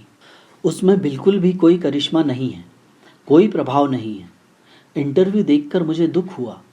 मैं जानता हूँ कि वह प्रबुद्ध है, लेकिन बेहतर होता अगर मैंने उसका चेहरा, उसके हाव भाव, उसकी आंखें न देखी होती, क्योंकि आप किसी भी चीज़ में प्रबुद्धता की छाया नहीं पा सकते। यात्री रास्ते में कहीं खो गया है। मैं अब भी कहता हूँ कि वह प्रबुद्ध है, क्योंकि मैंने हजारों प्रबुद्ध लोगों के शब्द पढ़े हैं। अनुभव का वर्णन करने में कृष्णमूर्ति के शब्द कहीं अधिक सटीक हैं। कुछ दिन पहले मैं आपसे जे कृष्णमूर्ति के बारे में बात कर रहा था कि मैंने उन्हें एक टेलीविज़न साक्षात्कार में देखा और मुझे उसके लिए बहुत खेद हुआ। विवेक ने सोचा, शायद क्योंकि वह एक सीधी पीठ वाली लकड़ी की कुर्सी पर बैठा था और उसके हाथ नीचे थे। उसने सोचा कि शायद वह एक विशेष बीमारी से पीड़ित है जिसमें आपके हाथ कांपने लगते हैं। तो विवेक ने सोचा कि वह अपने हाथ दिखाने से डरता है और इसलिए उस पर बैठा है। यह मामला नहीं है। आपको कुर्सी की तरफ देखना चाहिए था। आपको उससे अधिक असुविधाजनक कुर्सी नहीं मिलेगी जो उसने पाई है। एक सीधी पीठ वाली लकड़ी की कुर्सी जिसमें कोई आर्म रेस्ट नहीं है। वह कुर्सी पर कमल की मुद्रा आजमा रहा था, क्योंकि इंग्लैंड में कमल की मुद्रा में बैठना सही नहीं लगेगा और वह सही ढंग से शिष्टाचार के बारे में बहुत उद्यम मचाता है। विवेक मुझसे पूछ रही थी, आप जे कृष्णमूर्ति की आलोचना करते रहते हैं, कृष्णमूर्ति आपके बारे में बातें करते रहते हैं, आप दोनों अंदर ही अंदर खिलखिला रहे होंगे। मैंने कहा, जहाँ तक मेरा सवाल है, मैं निश्चित रूप से हंस रहा हूँ। कृष्णमूर्ति के बारे में मैं ऐसा नहीं कह सकता। वह खिलखिलाने में असमर्थ है, बिल्कुल असमर्थ है। वह हंसना भूल गया है। वह बहुत गंभीर है और जैसे जैसे वह बड़ा होता जा रहा है वह और अधिक गंभीर होता जा रहा है। मैं समझ सकता हूँ और मैं उसकी बहुत मदद कर सकता हूँ, लेकिन वह मेरे एक सन्यासी को देखना भी बर्दाश्त नहीं कर सकता, अन्यथा उसे मैं अपना पूरा एक कम्यून दे सकता हूँ। कृष्णमूर्ति ऐसे लोगों की तलाश में है जो उन्हें समझ सके और वह उनसे क्या करवाना चाहता है। अब मेरे पास दुनिया भर में इतने सारे कम्यून हैं, मैं उसे एक कम्यून दे सकता हूँ। यह मेरे लिए खुशी की बात होगी अगर उन्हें आखिरी वर्षों में, शायद अपने जीवन के आखिरी दिनों में थोड़ी संतुष्टि मिल सके। वह 90 का है, किसी भी समय वह बाहर आ जाएगा। इससे पहले कि वह चला जाए मैं उसे किसी भी कम्यून की पेशकश करता हूँ। यदि वह यह कम्यून चाहता है तो वह यह कम्युन ले सकता है, मैं हट जाऊंगा। यदि वह मेरे लोगों का प्रबंधन कर सकता है, जहाँ तक मेरा सवाल है, तो मैं तैयार हूँ। वह मेरा कोई भी कम्युन ले सकता है। यदि वह ऐसे लोग चाहता है जो कुछ भी जोखिम उठा सकते हैं, तो मुझे ऐसे लोग मिल गए हैं, लेकिन वह बर्दाश्त नहीं कर सकता। वह मेरे लोगों के बीच रहने का जोखिम नहीं उठा सकता। वह इतना क्रोधित है क्योंकि वह जो करना चाहता था वह नहीं कर पाया। और मैं कुछ भी नहीं करता हूँ। मैं आपको बता चुका हूँ कि मैं पूरी जिंदगी ऐसे ही रहा हूँ, लेकिन मुझ में कुछ है जो ऐसे करने वाले लोगों को आकर्षित करता रहा हूँ, और वो भी बिना किसी पुरस्कार के, सिवाय इसके कि वे मेरे साथ हैं, सिवाय इसके कि वे मेरी उपस्थिति में मेरे प्रेम में स्नान कर सकें। उन्हें और क्या पारिश्रमिक मिला है, और वे अपना पूरा जीवन जोखिम में डाल रहे हैं। मैं उसे वे लोग दे सकता हूँ जिन्हें वह ढूंढ नहीं पाया है, क्योंकि वह गलत तरीके से चला गया।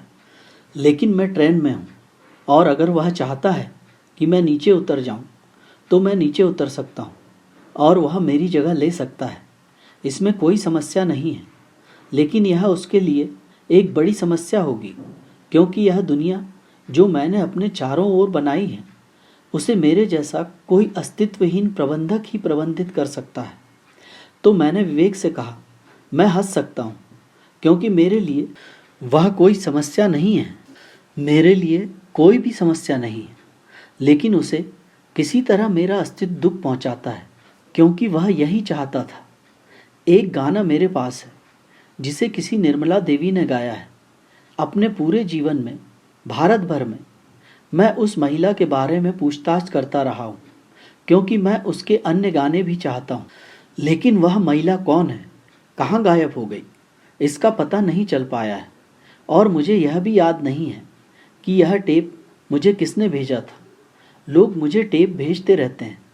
जब भी मेरे पास समय होता है, मैं सुनता हूँ। पूना में यह गाना 7 साल तक मेरे साथ रहा, लेकिन मैंने इसे कभी नहीं सुना। मैंने नाम कभी नहीं सुना था, इसलिए जब भी मुझे नाम और टेप मिलता था तो मैं उसे हटा देता था। निर्मला देवी, किसी ने कभी नाम नहीं सुना था। यहाँ एक दिन मैंने सोचा, महिला ने बहुत लंबे समय तक इंतजार किया है, और शायद उसके पास कुछ है। कोई नुकसान नहीं है, मुझे सुनने दो। उनकी गायकी बेहद खूबसूरत है। तब से मैंने इसे सुनने का एक भी दिन नहीं छोड़ा है, और हर बार जब मैं सुनता हूँ तो इसमें कुछ और होता है, एक नई परत, एक नया अर्थ, न केवल शब्दों में बल्कि आवाज़ में, इसकी सूक्ष्म बारीकियों में। गाना सरल है लेकिन गहरा है, बेहद गहरा। वह एक गाना गा रही है जिसका मतलब है, बस मुझे तैयार होने दो। वह मौत से बात कर रही है। समझ आ रहा है, गाने में ऐसा नहीं कहा गया है, लेकिन वह मौत से कह रही है, थोड़ा इंतज़ार करो, मुझे अपना आखिरी गाना गाने दो। यही विचार मृत्यु से यह कहने का है, बस थोड़ा इंतज़ार करो और मुझे अपना आखिरी गाना गाने दो। मैं इतने लंबे समय तक दुख और उदासी में रहा हूँ। तुम्हारे साथ जुड़ने से पहले मुझे थोड़ा नाचने दो। मैं रो रहा हूँ और रो रहा हूँ। मेरी पूरी साड़ी मेरे आंसुओं से भीग गई है। थोड़ा सा रुको, मुझे मेरी साड़ी को सुखाने दो। थोड़ा याद तो कर लो, ताकि मैं तैयार हो जाऊं। मैं इस दुखद दयनीय स्थिति में आपके साथ नाचने, मुस्कुराते, गाते हुए जाना चाहती हूँ। एक साधारण गीत, लेकिन उसकी आवाज़ के उतार चढ़ाव, उसकी आवाज़ के खूबसूरत मोड़, इसे इतनी सुंदरता, रंग और गहराई देते हैं। भारत में हम इन लोगों को कवि कहते हैं, लेकिन उन्हें देखने मत जाना, क्योंकि कवि बहुत साधारण व्यक्ति होगा। अभी कुछ ही दिन पहले ऐसा कई बार हुआ है। मुझे लगता है कि यह लगभग एक नियम है जिसका पालन किया जाना चाहिए। अभी पिछले ही दिन मैंने पहली बार एक उर्दू गायक गुलाम अली की फिल्म देखी। वह पूर्व के शीर्ष उर्दू गायकों में से एक हैं। उनका अपना तरीका और शैली है। बहुत सारे गायक हैं, लेकिन गुलाम अली उनमें से कहीं ऊपर है। लेकिन मैंने हमेशा गुलाम अली को रिकॉर्ड पर सुना था, मैंने उन्हें कभी नहीं देखा था, ऐसा कभी नहीं हुआ था। हम दोनों एक ही देश में घूम रहे थे, लेकिन संयोग से ऐसा कभी नहीं हुआ कि हम एक ही शहर में थे। वह मुझसे मिलना चाहता था। उनके शिष्य, भारत में एक महान संगीतकार, एक महान गायक को उस्ताद उस्ताद कहा जाता है। उनके पास शिष्य हैं, जैसे आध्यात्मिक गुरुओं के पास शिष्य होते हैं, क्योंकि पूर्वी संगीत को एक लंबे अनुशासन की आवश्यकता होती है। यह जैज संगीत की तरह नहीं है कि कोई भी बेवकूफ़ कूदना और चिल्लाना शुरू कर दे और यह संगीत बन जाए। यह बीटल्स का संगीत नहीं है। इसमें 20 या 30 साल का प्रशिक्षण लगता है, प्रतिदिन 8 घंटे या 10 घंटे का रियाज। यह पूरे जीवन का काम है। गुलाम अली ने कड़ी मेहनत की है और अभी भी कड़ी मेहनत करते हैं। ऐसा कहा जाता है कि यदि आप 3 दिनों तक पूर्वी संगीत का अभ्यास नहीं करते हैं तो लोग समझ जाएंगे कि कुछ कमी है। यदि आप 2 दिनों तक अभ्यास नहीं करते हैं तो केवल आपके शिष्य ही पहचानेंगे कि कुछ कमी है। और यदि आप 1 दिन के लिए अभ्यास नहीं करते हैं तो आप निश्चित रूप से महसूस करेंगे कि यह वही बात नहीं थी। एक भी दिन नहीं छोड़ना पड़ेगा।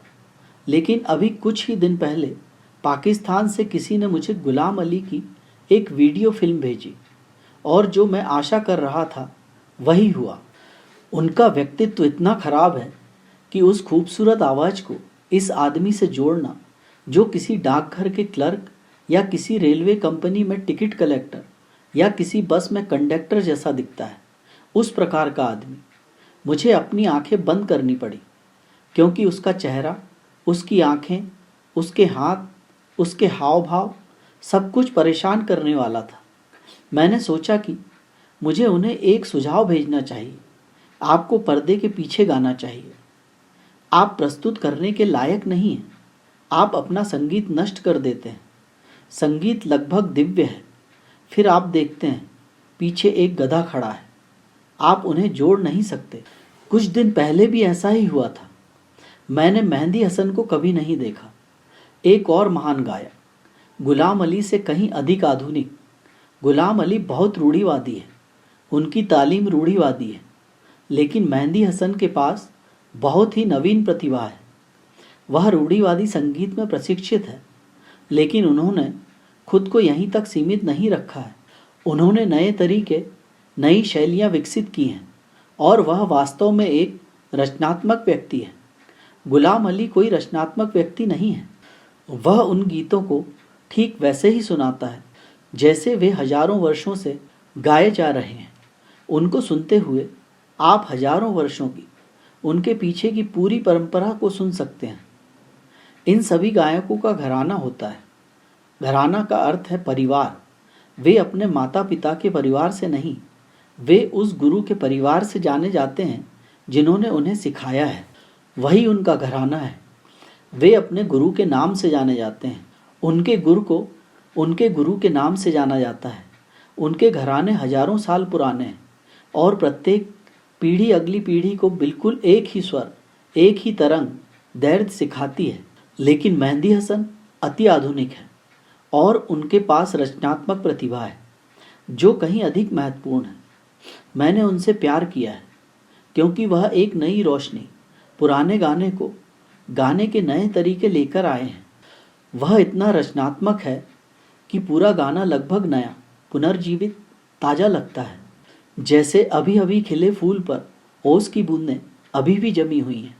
लेकिन उसे देखकर कितना दुख हुआ। वह गुलाम अली से भी बदतर है। गुलाम अली तो कम से कम बस में कंडक्टर लगते हैं, लेकिन मेहंदी हसन कंडक्टर बनने के लायक भी नहीं है। जहाँ गुलाम अली जो गा रहे हैं उसमें वह फिट नहीं बैठ रहे हैं। वही मेहंदी हसन जो गा रहे हैं वह बिल्कुल उसके विपरीत है। अजीब बात है कि जिन 2 लोगों को मैंने स्क्रीन पर देखा है, मैं उनसे कभी नहीं मिला हूँ। भारत में मेरे पूरे जीवन में यही सामान्य अभ्यास रहा है। मैंने कवियों को पढ़ा है, रेडियो पर कवियों को सुना है, लेकिन मैं उनसे नहीं मिला हूँ क्योंकि कवियों से मिलने के मेरे शुरुआती अनुभव बस बर्बाद हो गए थे। रिपोर्टर: आपको फिल्में पसंद हैं, क्या यह सही नहीं है? ओशो: कभी कभी, यदि मेरे लोग मुझे उनका सुझाव देते हैं। ऐसी कौन सी फिल्म है? रिपोर्टर, ऐसी कौन सी फिल्में हैं जिन्हें आपने हाल ही में वीडियो पर देखा है? ओशो, शायद 1 या 2 जो मुझे पसंद आई। एक थी द ब्रदर्स कर्माज़ोव।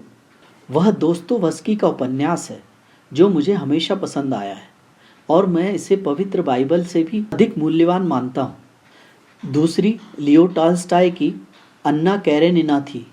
वह प्रतिभा की उत्कृष्ट गति है, इसलिए कभी कभार अगर कोई सुंदर चीज़ देखता है जिस पर वे चाहते हैं कि मेरा समय बर्बाद ना हो तो वे उसे ले आते हैं।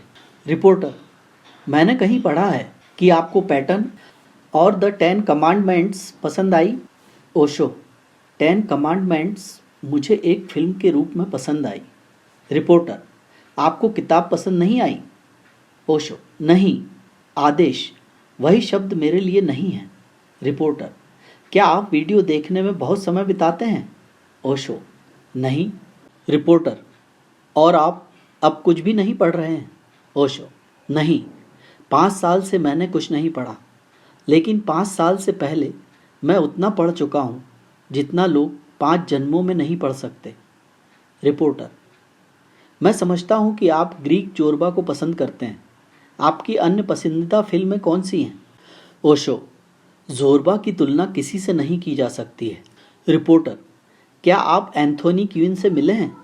ओशो, नहीं, लेकिन वह खूबसूरत लगता है। मैंने उनकी अन्य फिल्में भी देखी हैं। बरब्बा में भी उन्होंने ज़बरदस्त खूबसूरत एक्टिंग की है, लेकिन मेरे लिए जोरबा भौतिकवादी पश्चिम का प्रतिनिधित्व करता है और बुद्ध मेरे लिए आध्यात्मवादी का प्रतिनिधित्व करता है। मैं चाहता हूँ कि वे मिलें और एक हो जाएं। मुझे नहीं लगता कि इसमें कोई विरोध या विरोधाभास है। तो मैं जोरबा बुद्ध हूँ, जोरबा ग्रीक नहीं।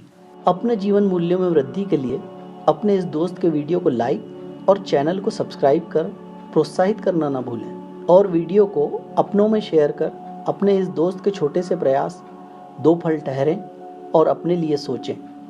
मैं अपना अमूल्य योगदान अवश्य दें। अगला वीडियो कल सुबह जरूर देखें। धन्यवाद। Thank you for watching. Please like and subscribe our channel and press the bell icon for upcoming updates. I pray you may always be healthy and happy. Thank you for